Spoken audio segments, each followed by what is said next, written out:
ওকে, আসসালামু আলাইকুম guys and welcome to CPS academy. আলহামদুলিল্লাহ আমরা আমাদের webinar competitive programming in AI এরাতে সবাই যুক্ত হয়েছি। আমার পরিচয় বা বিভিন্ন কথাবার্তা শুরু করার আগে আমি চাই তোমাদের থেকে একটা জিনিস জানতে, সেটা হচ্ছে এই রিসেন্টলি আমরা এআই হাইপের মধ্যে দিয়েই যাচ্ছি এবং এই হাইপ বা আমরা চারদিকে যা যা দেখতেছি বা রেগুলারলি দেখতেছি এআই ইমপ্রুভ করতেছে, তোমাদের কারো কি মাথায় একবারও আসছে যে এআই যখন সব কোড লিখে দিচ্ছে আমি প্রোগ্রামিং শিখে কি করব? এই কোয়েশ্চেনটা কি তোমাদের মাথায় আসছে কিনা? তোমরা চ্যাটে বলতে পারো, এখানে যে চ্যাট আছে ওখানে বলতে পারবা। নাজমুল ইসলাম বলতেছে ইয়েস। আর কেউ বা কেউ কে আসি আগে থেকেই জানে যে না, তোমার তোমার আনসারটা নো, বা তোমার মূল কথা হচ্ছে তুমি এটার আনসার আগে থেকেই জানো এবং প্র্যাকটিস করতেছো, এরকম জেনে থাকলেও বলো।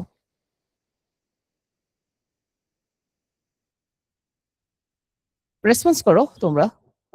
তোমরা যদি চ্যাটের মধ্যে রেসপন্স করো তাহলে নেক্সট টাইম হচ্ছে কোয়েশ্চেন করতে ইজি হবে তোমাদের।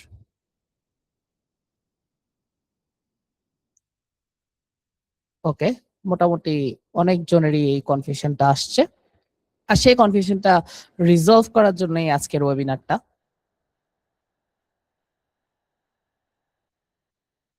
ওকে, একজন বলছেন না, কোড লিখে দিল, অপটিমাইজ করতে গিয়ে হলো আমাদের কোডটা জানতে হবে বা কোডটা কি সেটাই তো বুঝতে হবে।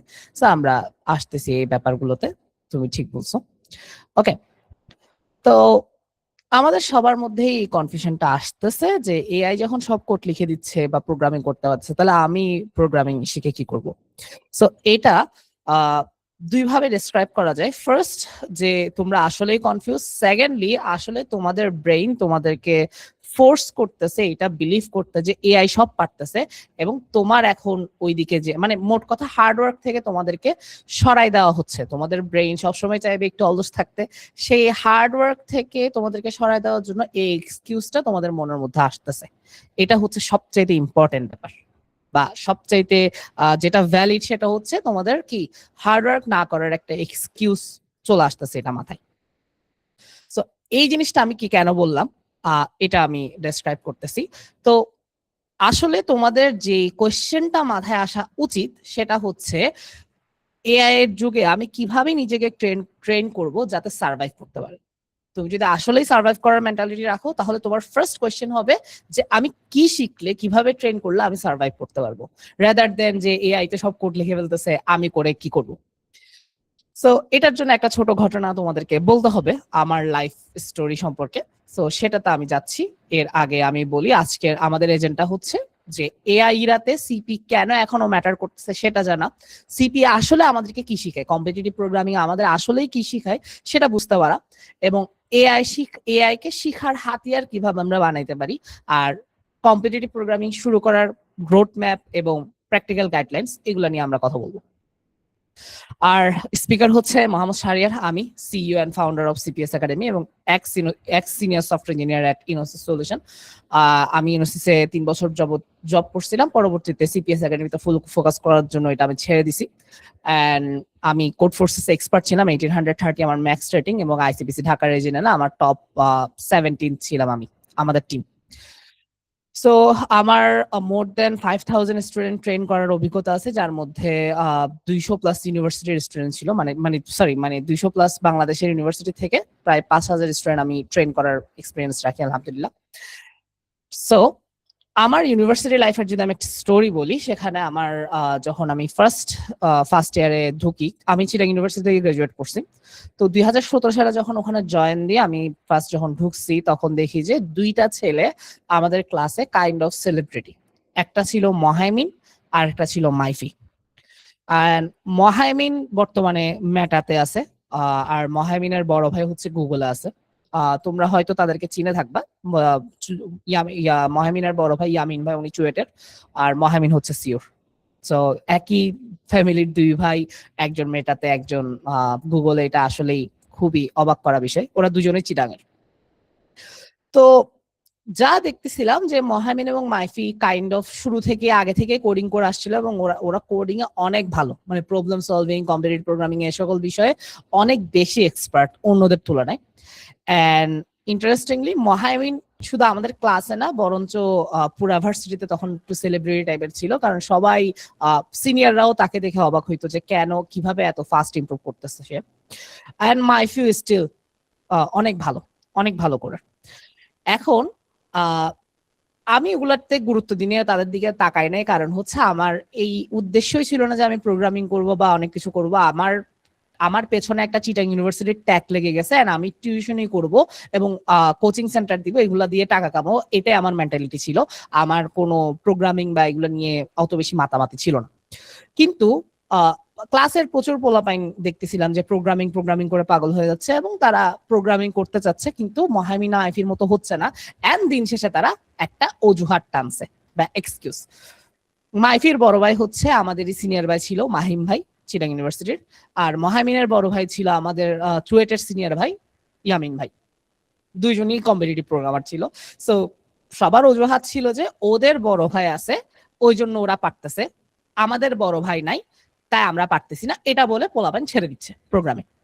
জাস্ট এটা ছিল ওদের এক্সকিউজ যে হার্ড ওয়ার্কটা না করা, তাদের ব্রেইন তাদেরকে বোকা বানাইছে এটা। সো ব্রেইন সবসময় অলস থাকতে চাইবে, তুমি তাকে ফোর্সফুলি অ্যাক্টিভ করতেছো, ঠিক আছে? সো তাদের ব্রেইন তাদেরকে অজুহাত দেখাইছে যে ওদের বড় ভাই আছে তোমার বড় ভাই নাই, তুমি পারবে না, এবং তারাও এটা বলা বলি করতেছিল। পরবর্তীতে মহামিনের সাথে আমার ক্লোজ রিলেশনশিপ তৈরি হয়, মাইফির সাথেও তৈরি হয়। দেন আস্তে আস্তে আমি প্রোগ্রামিং এর দিকে ঝুঁকি। এন্ড ফার্স্ট সেমিস্টারের পরে যে সেমিস্টার ব্রেকটা ছিল, ওই সেমিস্টার ব্রেকে আমি প্রচুর প্র্যাকটিস করছি আলহামদুলিল্লাহ, এবং এর আগেও প্র্যাকটিস শুরু করে দিয়েছিলাম। ভার্সিটির ধরো সেমিস্টারের লাস্ট 3 মাস 4 মাস আমি প্রচুর প্র্যাকটিস করছি, আর এটা কেউ দেখতো না। বাট যখন একটা মাইলস্টোন বা মানে নোটিস করা যে এরকম একটা অ্যাচিভমেন্ট আসছে, তখন গিয়ে সবাই দেখতেছে যে না শাহরিয়ার উঠছে। এখন যখন আমি সেমিস্টার ব্রেকের পরে ভার্সিটিতে আসছি এবং তখন আমি দেখতেছি মহামিন, আচ্ছা আরেকটা ছেলে ছিল অনেক, ও আমার টিমমেট, সো সেও ভালো কম্পিটিটিভ প্রোগ্রামিং করতো। সো মহামিন অনেক এদের সাথে আমি কম্পিট করার মতো অ্যাবিলিটিতে চলে আসছি, মানে মহামিনের সাথে কম্পিট করার মতো অ্যাবিলিটিতে চলে আসছি। তখন গিয়ে আর সবাই আর বাকিরা আমার কে মানে কেন্দ্র করে কোনো অজুহাত দেখাইতে পারে না যে ওর বড় ভাই আছে বা কিছু আছে, কেননা আমার ব্যাকগ্রাউন্ডই নাই ভালো। আমি খুব একটা ফেমাস স্কুলে পড়ি নাই। আমি নাম বলে এনএমসি মডেল হাই স্কুল, এটার নামও শুনে নাই তোমরা কখনো। দেন আমি কলেজে পড়ছি দেলোরা জাহান কলেজ, এটার নামও শুনবে না, মানে চিরাঙের পোলাপাইনি নাম শুনে না তোমরা, ধরো অন্য ডিস্ট্রিক্টের হইলে তো প্রশ্নই আসে না। সো এই মানে কম ফেমাস কিছু স্কুল কলেজ থেকে পড়ে আসছি, এবং কোনো মতে আলহামদুলিল্লাহ আমি চিটাং ভার্সিটিতে চান্স পাওয়ার পরে আমার চিন্তা ছিল যে এটাই আমার ম্যাক্স যে অ্যাচিভমেন্ট, এতটুকুই। সো ওখান থেকে যখন আমি কম্পিটিটিভ প্রোগ্রামিং শুরু করছি, তখন কিন্তু আমি অজুহাত দিনে যে মহামিনের বড় ভাই আছে, মাইফির বড় ভাই আছে, আমার থেকে ভালো লাগছে, মজা লাগছে প্রবলেম সলভিং করে, এন্ড আমি এটা শুরু করছি। এন্ড আমি মোবাইলে শুরু করছিলাম ফার্স্ট, দেন আস্তে আস্তে আমি পিসি দিয়ে গেছি। সো ওই জন্য আমি জাস্ট স্টোরিটা বললাম কেন, স্টোরিটা বলছি সব সময় আমাদের ব্রেন চাইবে একটা এক্সকিউজ বের করতে হার্ড ওয়ার্ক না করার জন্য। ওইটা তাদের জন্য ছিল তখন কি বড় ভাই, তোমাদের জন্য এখন আসছে এআই, দ্যাটস ইট। বাট আমাদের সবসময় ট্রাই করতে হবে যে না, আমার যতগুলো অবস্টাকল আছে এগুলাকে পার করে কিভাবে আমি ভালো করতে পারি, এটা হচ্ছে আমাদের সবসময় চিন্তা থাকতে হবে। তাহলেই তুমি জীবনে একটা কিছু করতে পারবা, তোমার ব্রেনকে সবসময় ফোর্স করবা হার্ড ওয়ার্কের জন্য। ওকে, সো এই গেল হচ্ছে মোটিভেশনাল কথাবার্তা। এখন যদি আমরা আমাদের মেইন কথায় আসি যে এআই যখন কোড লিখে দেয় তখন আমার আসল দামটা কোথায়, অ্যাজ এ সফটওয়্যার ইঞ্জিনিয়ার আমার দামটা অ্যাকচুয়ালি কোথায় যদি এআই দিয়ে সবকিছু করা যাচ্ছে। দেখো, ফার্স্টে আমাদের থেকে বুঝতে হবে যে আমার স্ক্রিন শেয়ারটা কি আছে। আচ্ছা আমি এটা একটা কনফার্মেশন নিই নাই, তোমরা কি আমার স্ক্রিন ক্লিয়ারলি দেখতে পারতেছো? ওকে, কিছু কোন রকম ইন্টারাপশন হইলে, লাইক আমার কথা না বুঝলে বা ভয়েস যদি ক্র্যাক করে বা আমার নেট ডাউন হয় বা আমার স্ক্রিন দেখা না যায়, সাথে সাথে ইনফর্ম করবো আমাকে। আদারওয়াইজ আমি লেকচার দিতেই থাকবো আর তোমরা কিছু বুঝবা না, এরকম আর কি। সো আমাকে ইনস্ট্যান্টলি ইনফর্ম করবা। ওকে, আর তোমাদের যা যা কোয়েশ্চেন আছে, তোমরা যা যা কোয়েশ্চেন নিয়ে আসছো বা এখন যে লেকচারটা দিচ্ছে এর মাঝে যদি তোমার কোনো কোয়েশ্চেন থাকে সেটা তুমি চ্যাট বক্সে লিখে দিবে এখানে, আমি এই চ্যাট বক্স ধরেই কোয়েশ্চেন গুলো ধরা শুরু করবো। ঠিক আছে, এখানে চ্যাট বক্সে লিখে দিলে তাহলে হচ্ছে ওই সিরিয়াল অনুযায়ী যদি দেখা যায় যে তোমার কোয়েশ্চেন বড় তাহলে জাস্ট তুমি বলবে যে আমাকে আনমিউট করতে দেন, তাহলে তোমাকে আনমিউট করতে বলবো। মানে প্রত্যেকটা চ্যাট ধরে ধরে আমি কোয়েশ্চেনগুলো আনসার দিব, আনসার আমি যদি কোয়েশ্চেনটা না বুঝতে পারি তোমাকে আনমিউট করাবো, অথবা যদি তোমার কোয়েশ্চেন বড় হয় তুমি আনমিউট করবা, এই কথাটা বলে রাখো, আমি তোমাকে আনমিউট করতে দিব, এই আর কি। ওকে, সো ফার্স্টে তোমাদের বুঝতে হবে যে একজন সফটওয়্যার ইঞ্জিনিয়ারের কাজ কি এবং কোডার বা প্রোগ্রামার কি।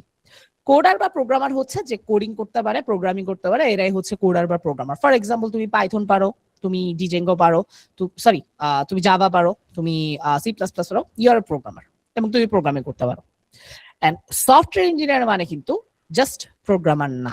সফটওয়্যার ইঞ্জিনিয়ার মানে হচ্ছে, সফটওয়্যার ইঞ্জিনিয়ার হলো একজন প্রবলেম সলভার, একজন প্ল্যানার, একজন আর্কিটেকচার, একজন ডিজাইনার, একজন মনিটর, একজন ট্রেনার এন্ড একজন ক্লায়েন্ট হ্যান্ডলার। অনেকগুলো দায়িত্ব তোমার কাছে থাকবে।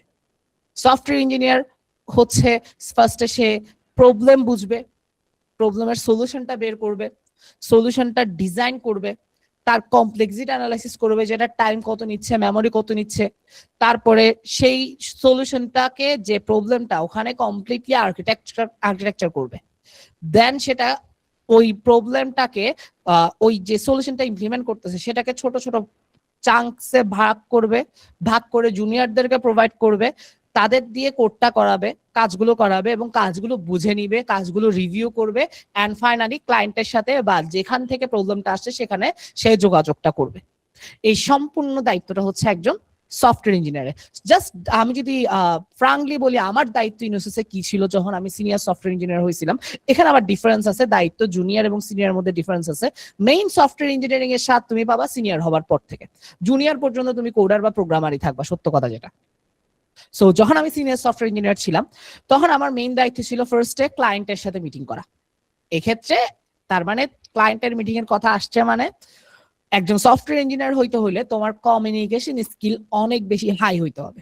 তোমার কমিউনিকেশন স্কিলে যদি ঘাটতি থাকে তাহলে তুমি যদি ভালো প্রোগ্রামার হও, ভালো ইঞ্জিনিয়ার হও, ভালো যাই ভালো হোক না কেন তোমাকে কেউ হায়ার করবে না।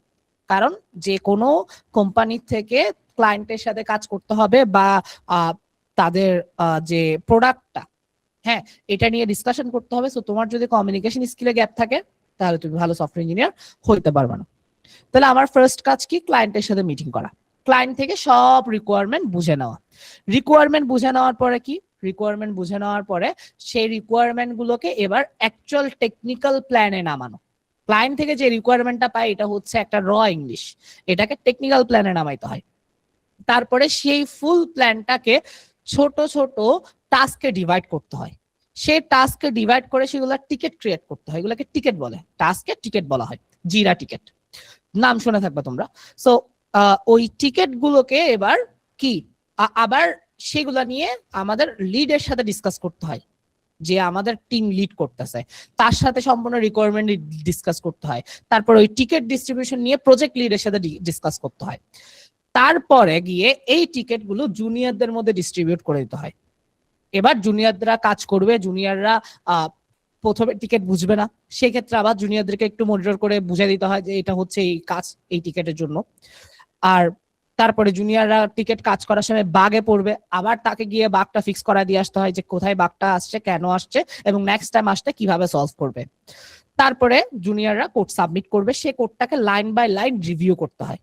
রিভিউ করার পর তোমার থেকে বলতে হবে যে কোথায় ঝামেলা আছে, তোমার যে কোড বেসটা সেই কোড বেসের আর্কিটেকচার গুলো মেনটেন করছে কিনা, বেস্ট প্র্যাকটিসেস গুলো মেনটেন করছে কিনা, আমাদের যে ডিফারেন্ট প্রিন্সিপলস আছে, solid principles, dry, kiss, yakhni, এগুলা মেনটেন হয়েছে কিনা, তারপরে গিয়ে ডিজাইন প্যাটার্ন গুলো মেনটেন হয়েছে কিনা, প্রপারলি যে টাস্কটা দেওয়া হয়েছে ওইটার প্রপার ডেপ টেস্টিং হয়েছে কিনা, সবকিছু কনফার্ম করে তারপরে গিয়ে তুমি অ্যাপ্রুভ করতে পারবা তার কোডটা।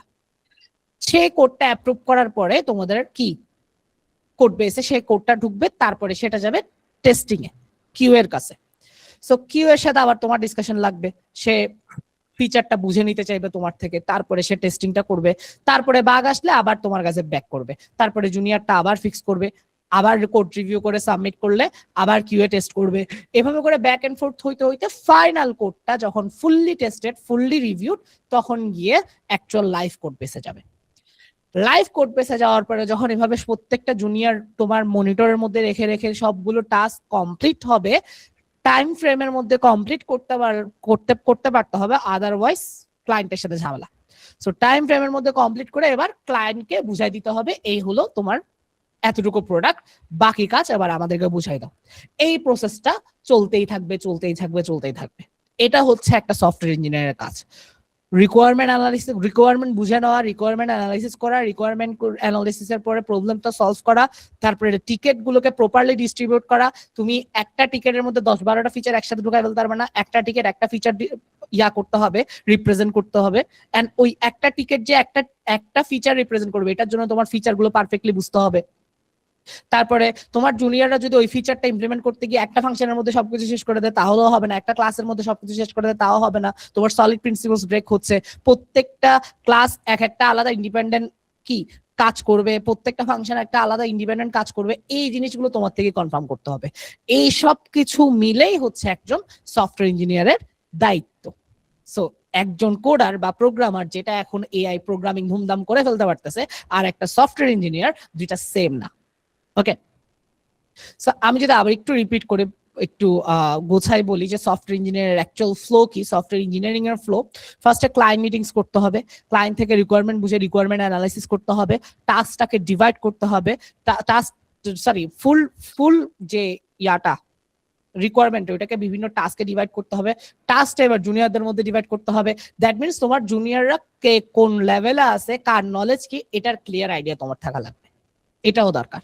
তারপরে তাদের কোডটা রিভিউ করতে হবে, এবং কোড রিভিউ কেমন করবো যদি তুমি কোডিং ই না জানো, প্রোগ্রামিং ই না জানলে তুমি প্রোগ্রামিংটা ও যে কোডটা করছে সেটা রিভিউটা কিভাবে হবে, বা বেস্ট প্র্যাকটিস নিয়ে আইডিয়া না থাকলে বেস্ট প্র্যাকটিস ইমপ্লিমেন্ট হয়েছে কিনা সেটা কিভাবে রিভিউ করবা। ওকে, তারপরে ডেভ টেস্টিং নিয়ে আলাদা আইডিয়া না থাকলে তুমি টেস্টিংটা কিভাবে করবা, কারণ টেস্টিং একটা ডেভ টেস্টিং আর একটা কিউএ টেস্টিং। ডেভ টেস্টিংটা ডেভেলপারদেরকে করতে হয়, কিউএ টেস্টিংটা কিউএরা করে, কোয়ালিটি অ্যাসুরেন্স যারা টিম। সো ফার্স্টে ডেভ টেস্টিং করতে হবে। এখানে একটা ঝামেলা আছে, তুমি ডেভ টেস্টিং করছো, ডেভ টেস্টিং করে তোমার টাস্কটা কিউ এর কাছে চলে গেছে, কিউএ যদি মাইনর কিছু বাগ পোস্ট করে তাহলে তোমাকে ধরবে তোমার লিড। মাইনর বাগ কেন পোস্ট হবে? কিউএ সবসময় ধরবে মেজর বাগ। মাইনর বাগ বলতে ছোট ছোট বাগ যেগুলো সিম্পলি ডেভ টেস্টিং এ ধরা খাওয়ার কথা, সেগুলো যদি তুমি ধরতে না পারো তাহলেও তোমার খবর আছে, তোমাকে কোয়েশ্চেন করা হবে যে কেন এই ছোট ছোট বাগগুলো আমাদের আসতেছে। যত বেশি ছোট বাগ আসবে তত বেশি ব্যাক এন্ড ফোর্থ হবে, তত বেশি ডেভেলপমেন্ট টাইম ওয়েস্ট হবে। সো এই জন্য কিউএ থেকে আসতে হবে মেজর বাগ। মেজর বাগ আসলে তোমাকে কেউ কোনো কোয়েশ্চেনও করবে না, কারণ সবাই মেনে নেয়, সবাই জানে যে কোড লিখছো মানে বাগ আসবে। সো বাগ আসছে এখানে কোনো ম্যাটার করতেছে না, তুই ফিক্স করো। বাট ছোট ছোট বাগ আসছে মানে ঝামেলা আছে। তারপরে ফাইনাল কোডটা পুশ করতে হবে, ফাইনাল কোডটা রিভিউ করে তারপরে পুশ যাবে। তারপরে হচ্ছে ম্যানেজারদেরকে এই ব্যাপারে রিপোর্ট করতে হবে, এবং ফাইনালি যখন সবকিছু রেডি হয়ে যাবে সেই জিনিসটা যাবে ক্লায়েন্টের কাছে। এতগুলো প্রসেসিং এর মধ্যে ছোট্ট একটা ধাপ হচ্ছে কোডিং, যেটার ম্যাক্সিমাম জুনিয়ররা করবে, সিনিয়র অ্যাকচুয়াল সফটওয়্যার ইঞ্জিনিয়াররা করে না এই কাজটা। আচ্ছা, আরেকটা ইন্টারেস্টিং ব্যাপার হচ্ছে তুমি যতদিন জুনিয়র আসো ততদিনই কোডিং এর সাথে অ্যাকচুয়ালি কানেক্টেড থাকবে। বাট যখন মিড লেভেলে চলে যাবার, তোমার এক্সপিরিয়েন্স যখন 3 বছর 2 বছর হয়ে যাবে, তখন কিন্তু আসলে কোডিংটা অনেক বেশি কমে যাবে তোমার হাত থেকে। ইভেন যখন ইনোসিসে আমি যখন জব করতাম তখন এআই ছিল না, তখন আমি যখন 3 বছর এক্সপিরিয়েন্স হয়ে গেছি তখন গিয়ে দেখা যাচ্ছে আমার হাতে কোডিংটাই ছুটে গেছে। মানে আমার ম্যাক্সিমাম কাজ জুনিয়রদের সাথেই হচ্ছে, ক্লায়েন্টের সাথে হচ্ছে, আমি ক্লায়েন্ট মিটিং করতেছি, জুনিয়রদের সাথে মিটিং করতেছি, আমি লিডের সাথে মিটিং করতেছি, এগুলো প্ল্যানিং সলভিং এগুলোতেই চলে যাচ্ছে, ডিজাইনিং এগুলোতেই চলে যাচ্ছে, কোডিং করা খুব একটা হচ্ছে না। আর আমি তাও স্টিল পারতেছিলাম কোডিং করতে, বাট যারা 5 বছর 4 বছর এক্সপিরিয়েন্স হয়ে গেছে তাদের হাতে কোডিংই থাকে না, তারা সবকিছু ম্যানেজমেন্টেই শেষ। এটা হচ্ছে ইন্ডাস্ট্রির অবস্থা। সো এটা হচ্ছে একটা সিচুয়েশন। আরেকটা সিচুয়েশন হচ্ছে কোডিং যে লেভেলটা আছে আমাদের ফার্স্ট ইয়ার বা জুনিয়র লেভেলে, সেটাও ম্যাক্সিমাম টাইম কপি পেস্ট হয়। এখন কপি পেস্ট কেন হয় এটা আমি একটা কথা বলি। ইন্ডাস্ট্রিতে যখন তোমরা কোডিং করবা তখন আমাদের ইন্ডাস্ট্রিতে সব সময় আমাদের সলিড প্রিন্সিপালস গুলো পারফেক্টলি স্ট্রিক্টলি মেনটেন করতে হয়, সামান্যতম ঝামেলা করা যাবে না সলিড নিয়ে। ডিজাইন প্যাটার্ন গুলো স্ট্রিক্টলি মেনটেন করতে হবে, ক্লিন আর্কিটেকচার স্ট্রিক্টলি মেনটেন করতে হবে, এগুলাতে কোনো রকম ঝামেলা করা যাবে না। এই জন্যই কোড রিভিউ গুলো হয়। এখন ইন্টারেস্টিংলি তুমি যখন সলিড প্রিন্সিপালস ভালোভাবে অ্যাপ্লাই করবা, ডিজাইন প্যাটার্ন অ্যাপ্লাই করবা, ক্লিন আর্কিটেকচার অ্যাপ্লাই করবা, এগুলোর উদ্দেশ্যগুলোর একটা উদ্দেশ্য হচ্ছে কোড রিউজ করা। অনেকগুলো উদ্দেশ্য আছে, তোমার কোড অনেক অনেক ক্ষেত্রে কোড অপটিমাইজ হয়, প্রিভিয়াস যে সলিউশন সেটা নতুন প্রবলেমের মধ্যে অ্যাপ্লাই হয়, অনেক কিছু আছে ডিটেলসে, বাট মেইন যে উদ্দেশ্য সেটা হচ্ছে কোড রিউজ করতে পারা। এখন কোড রিউজ মানে কি? কোড কপি পেস্ট, আগের থেকে যে ফাংশনালিটিটা আছে ওইটাকে তুমি রিউজ করতেছো, তাহলে নতুন কিছু বানাইতে হইলো না, বা আগের যে ফাংশনালিটিটা যে স্ট্রাকচার আছে সেই স্ট্রাকচারে নতুন কোডটা পেস্ট করলা, নতুন কোডটা ক্রিয়েট করলা। সো আমাদের যে ইয়াটা কোড বেস, ধরো ক্লিন আর্কিটেকচারের কথা যদি বলি, ওখানে ধরো রিপোজিটরি প্যাটার্ন এই সকল ব্যাপার যদি আমি আসি, সেটা হচ্ছে তো কিছু কথা আমার বুঝবা না, বাট জাস্ট আইডিয়াটা নেওয়ার চেষ্টা করো। আমাদের যে ওয়েবসাইট আছে, আমরা যেটা সামনে দেখি সেটা হচ্ছে ফ্রন্ট এন্ড, এটা সবাই জানি। আর আমরা যখন কোনো কিছু ডেটা পাঠাই ব্যাক এন্ডে যাই, ব্যাক এন্ড থেকে জিনিসটা ডেটাবেসে যায়।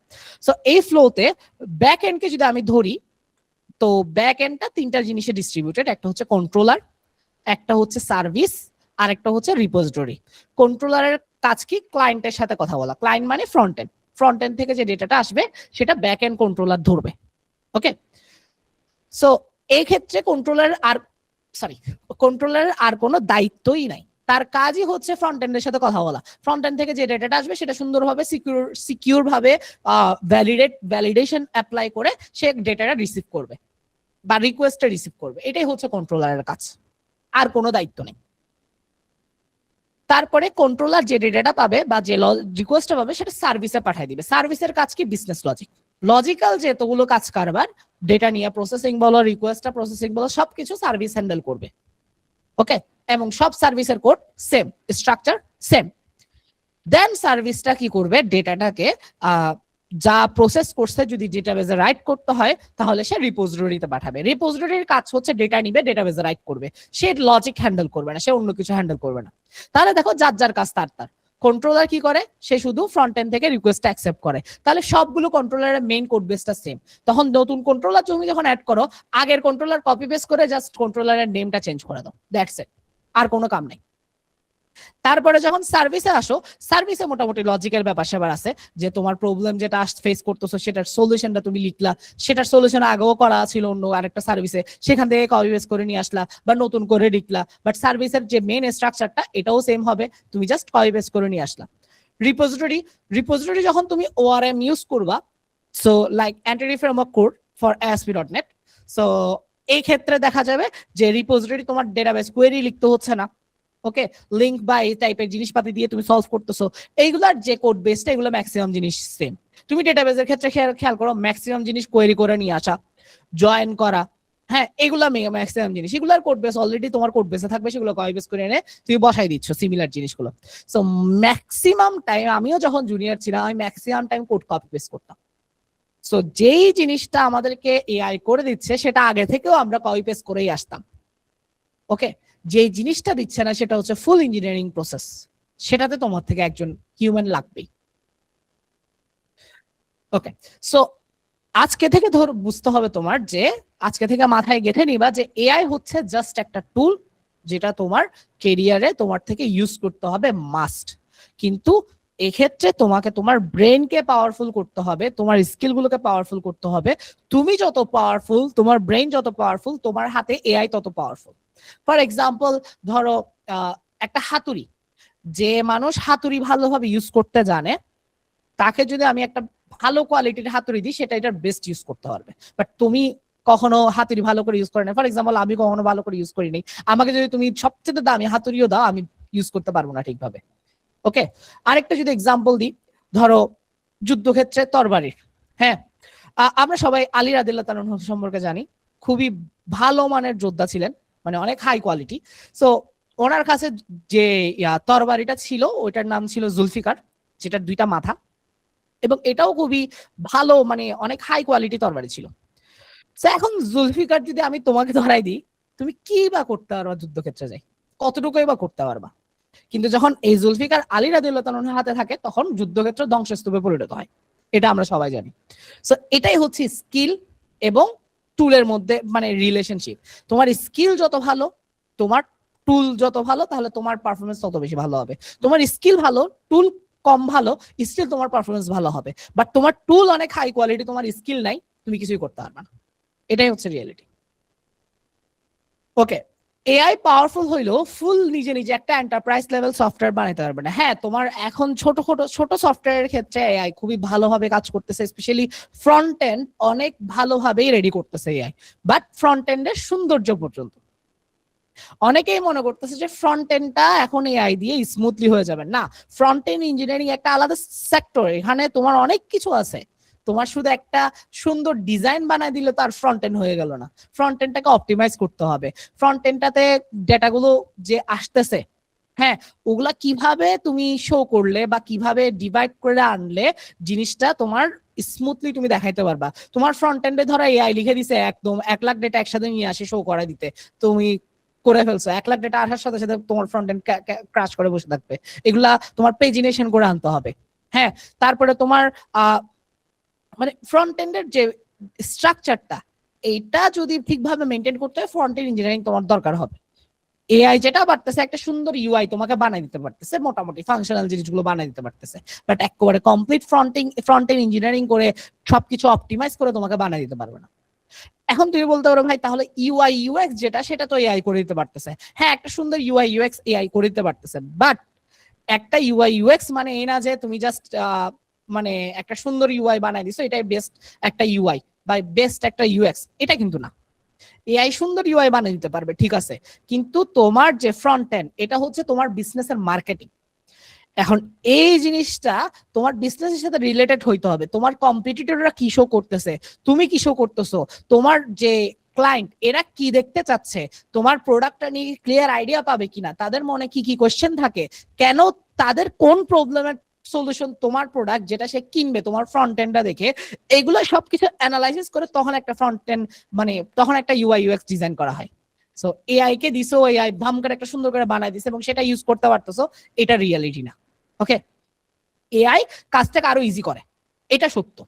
এআই ইউজ করতেই হবে তোমার থেকে, কারণ সে তুমি যে ফ্রন্ট এন্ড বা যে ইউআইটা ডিজাইন করতে তোমার 1 সপ্তাহ লাগতো সেটা এখন 1 ঘন্টা 2 ঘন্টা 3 ঘন্টা টাইম দিলে বা একদিন টাইম দিলে তুমি ইজিলি ডেভেলপ করে ফেলতে পারতেছো। তোমার যে ফ্রন্ট এন্ডটা ক্রিয়েট করতে 6 মাস লাগবে সেটা এখন 1 মাসে ডেভেলপ করতে পারবা। কিন্তু ওই যে রিভিউ করে করে অপটিমাইজেশনটা কোথায় ভুল করতেছে সেগুলো তোমার থেকেই রিয়েকশন নিতে হবে।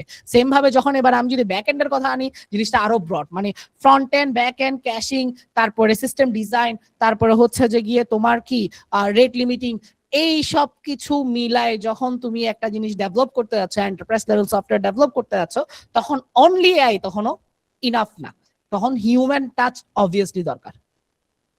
সো বড় সিস্টেমের যে আর্কিটেকচার সেটা এআই কখনো নিজে নিজে নিতে পারবে না। একটা ক্লিন আর্কিটেকচার কিভাবে অ্যাপ্লাই করতে হবে তোমার প্রজেক্টে তোমার প্রবলেমের সলিউশন হিসেবে, সেটা তুমি কখনো এআই দিয়ে করাতে পারবে না।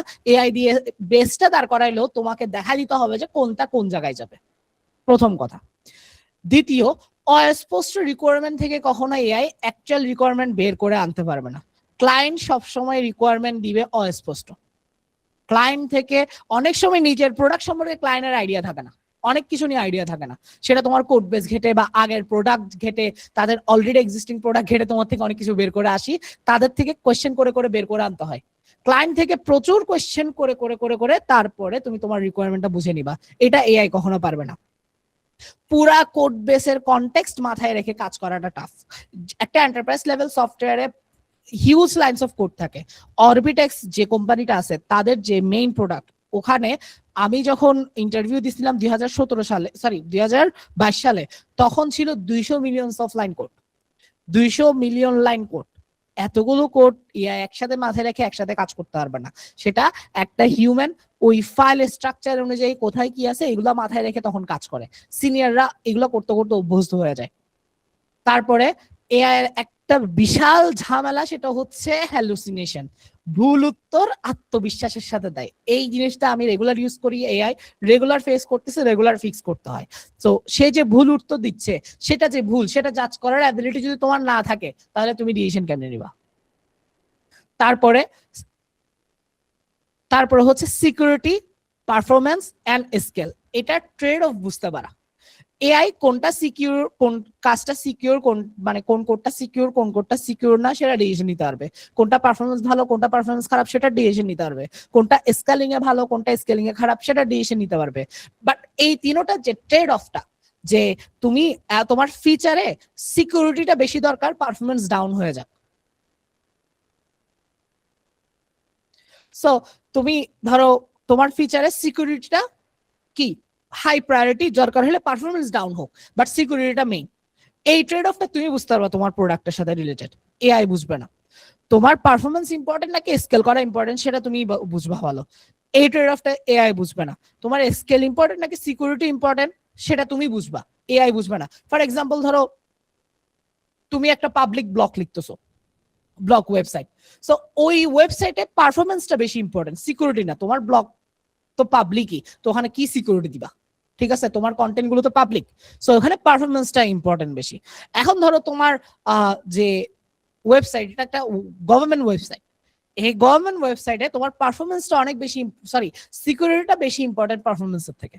সো এই ট্রেড অফ গুলো তোমার থেকে বুঝতে হবে, তোমার নিজের ব্রেন খাটে, একটা হিউম্যান ব্রেন চিন্তা করে এগুলো সলিউশন বের করবে, এআই পারবে না।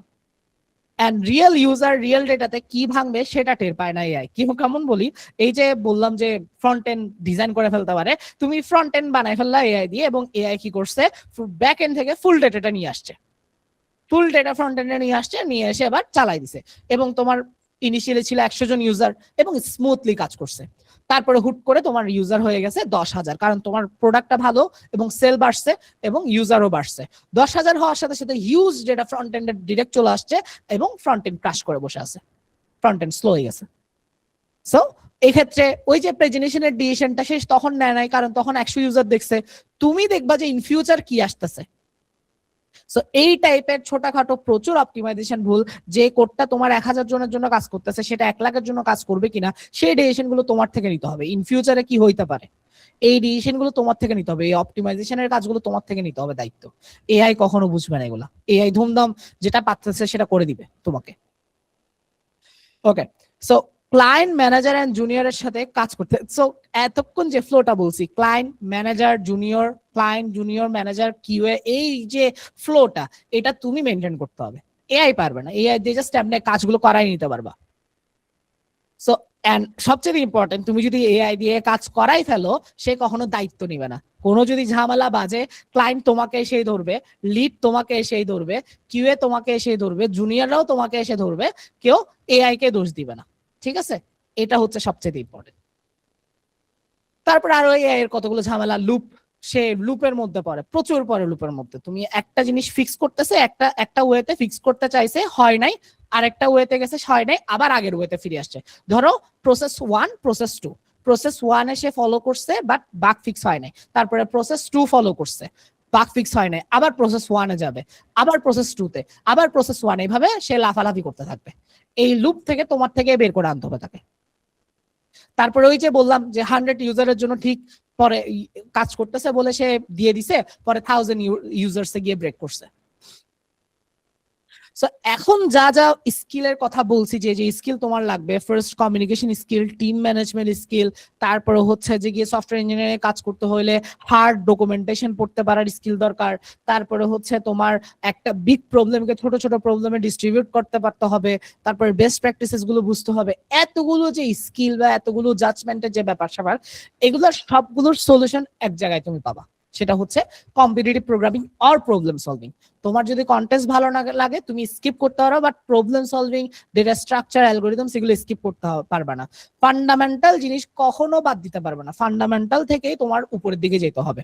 ঠিক আছে, সো এখন আমি বলি কম্পিটিটিভ প্রোগ্রামিং আমাদেরকে কি কি শিখায় বা প্রবলেম সলভিং এ, সেটা হচ্ছে লেস টাইম লেস মেমোরিতে লজিক বানানো। ওকে, প্রবলেম সলভিং সবসময় আমাদেরকে কমপ্লেক্সিটি অ্যানালাইসিসে এক্সপার্ট বানায়। তুমি একটা সফটওয়্যার ইঞ্জিনিয়ারের মেইন কাজটাই হচ্ছে আমার কোড খুব কম টাইমে এক্সিকিউট হবে, কম টাইমে এক্সিকিউট হইতে পারে মানে কি, পারফরমেন্স ভালো, কম মেমোরি ইউজ করবে, মানে রিসোর্স কমাই ফেলতেছো তুমি, যার কারণে ওই মেমোরি কস্টটা রিডিউস হচ্ছে। ঠিক আছে, তাহলে আমার পারফরমেন্সও ভালো, কস্ট রিডিউস হচ্ছে। এই দুইটা জিনিস খুবই ইম্পর্টেন্ট, আর সেটা আমরা প্রবলেম সলভিং এ একদম রেগুলারলি করি। সো প্রবলেম সলভিং অ্যাকচুয়ালি কি হয়, আমাদেরকে কিছু প্রবলেম দেওয়া হয়, ছোট ছোট প্রবলেম দেওয়া হয়, ওই প্রবলেমটা আমরা একটা সলিউশন বানাই। এখন ওয়ার্ল্ডের সবগুলো প্রবলেমেরই একটা ব্রুট ফোর্স সলিউশন আছে। তুমি সব প্রবলেম ব্রুট ফোর্স দিয়ে সলভ করে ফেলতে পারবে, মানে যত রকম পসিবল ওয়ে আছে সেই ওয়েতে ট্রাই করবা, একটা না একটা ওয়েতে সলভ হয়ে যাবে। ওকে, সো এখন তুমি যেহেতু এটাকে সলভ করতেই পারতেছো, তাহলে আবার লেস টাইম লেস মেমোরি কখন আসতেছে? কারণ আমাদের প্রবলেম গুলোতে সবসময় একটা টাইম লিমিট দেওয়া হয়, 1 সেকেন্ডের মধ্যে সলভ করতে হবে, 2 সেকেন্ড মানে 1 সেকেন্ডে এক্সিকিউট হইতে হবে, 2 সেকেন্ডে এক্সিকিউট হইতে হবে, মেমোরি 512 এমবির বেশি ইউজ করতে পারবো না। তখন গিয়ে এবার আমাদের থেকে ডিএসএ খাটাইতে হয়, তখন গিয়ে একটা ডিএফএস চালাইতে হয়, তখন গিয়ে ডায়াক্সটা চালাইতে হয়, তখন গিয়ে আমাদের সেগমেন্ট্রি ইউজ করতে হয়। ধরো তুমি আমাকে বললা, তুমি আমাকে একটা অ্যারে থেকে কিছু কোয়েরি দিবা এবং ওই কোয়েরি অনুযায়ী আমি সামেশন রিটার্ন করব। আমি লুপ চালাই এটা করতে পারতেছি, নেস্টেড লুপ চালাই করতে পারতেছি, কিন্তু তুমি আমাকে বলে দিছো যে ফুল প্রোগ্রামের এক্সিকিউশন টাইম 2 সেকেন্ডের বেশি হইতে পারবো না, তখন গিয়ে আমি সেগমেন্ট্রি অ্যাপ্লাই করতেছি। তুমি আমাকে বলছো একটা গ্রাফের মধ্যে শর্টেস্ট পাথটা বের করে দাও, আমি পুরা গ্রাফ ঘুরি ঘুরি সবগুলো শর্টেস্ট পাথ বের করে তোমাকে শর্টেস্ট পাথটা বের করে দিছি, তুমি বললা যে না এটা আরো কম টাইমে হইতে হবে, তখন গিয়ে আমি ডায়াক্সট্রা ইউজ করতেছি। ওকে, সো আমাদের যে গুগল ম্যাপ আমাদেরকে যে শর্টেস্ট পাথ বের করে দেয়, তারা ডায়াক্সট্রা ইউজ করে, এ স্টার ইউজ করে, এভাবেই করে বের করে দেয়। সো এই যে আমরা শুরু থেকেই প্ল্যান করতেছি যে আমাদের টাইমটা কম ইউজ করতে হবে, মানে আমাদের অ্যালগোরিদমটা ফাস্ট হইতে হবে, কমপ্লেক্সিটি কম হইতে হবে, মেমোরি কমপ্লেক্সিটি কম হইতে হবে, এই জিনিসগুলো নিয়ে যে আমরা চিন্তা করতেছি আগে থেকে, এগুলো আমাদেরকে ট্রেন করতেছে as a problem solver, as a software engineer চিন্তা করতে। আর আমরা যে ইন্ডাস্ট্রিয়াল কোড বেস নিয়ে কথা বলতেছি, এই কোডগুলো কিন্তু এই ছোট ছোট লজিকেরই সমষ্টি। তুমি যে প্রবলেমগুলো সলভ করতেছো ছোট ছোট, এইগুলাই তুমি আসলে এই ইন্ডাস্ট্রিতে গিয়ে সলভ করবা, কারণ ইন্ডাস্ট্রিতে পুরা কোড বেসটা কখনো তুমি একসাথে বানাবে না। ওই যে বলছি সলিড প্রিন্সিপলস, ওখানে প্রত্যেকটা জিনিস ছোট ছোট ফাংশনালিটিতে ভাগ করতে হবে, ছোট্ট একটা লজিক তোমাকে দেওয়া হবে, ওইটা তোমার থেকে ইমপ্লিমেন্ট করতে হবে। সো ওই লজিকটা তুমি ফাস্ট মানে লেস টাইম লেস মেমোরিতে কিভাবে ইমপ্লিমেন্ট করবা সেটা হচ্ছে তোমার দায়িত্ব। সো ওই কাজটা দিলাম তোমাকে।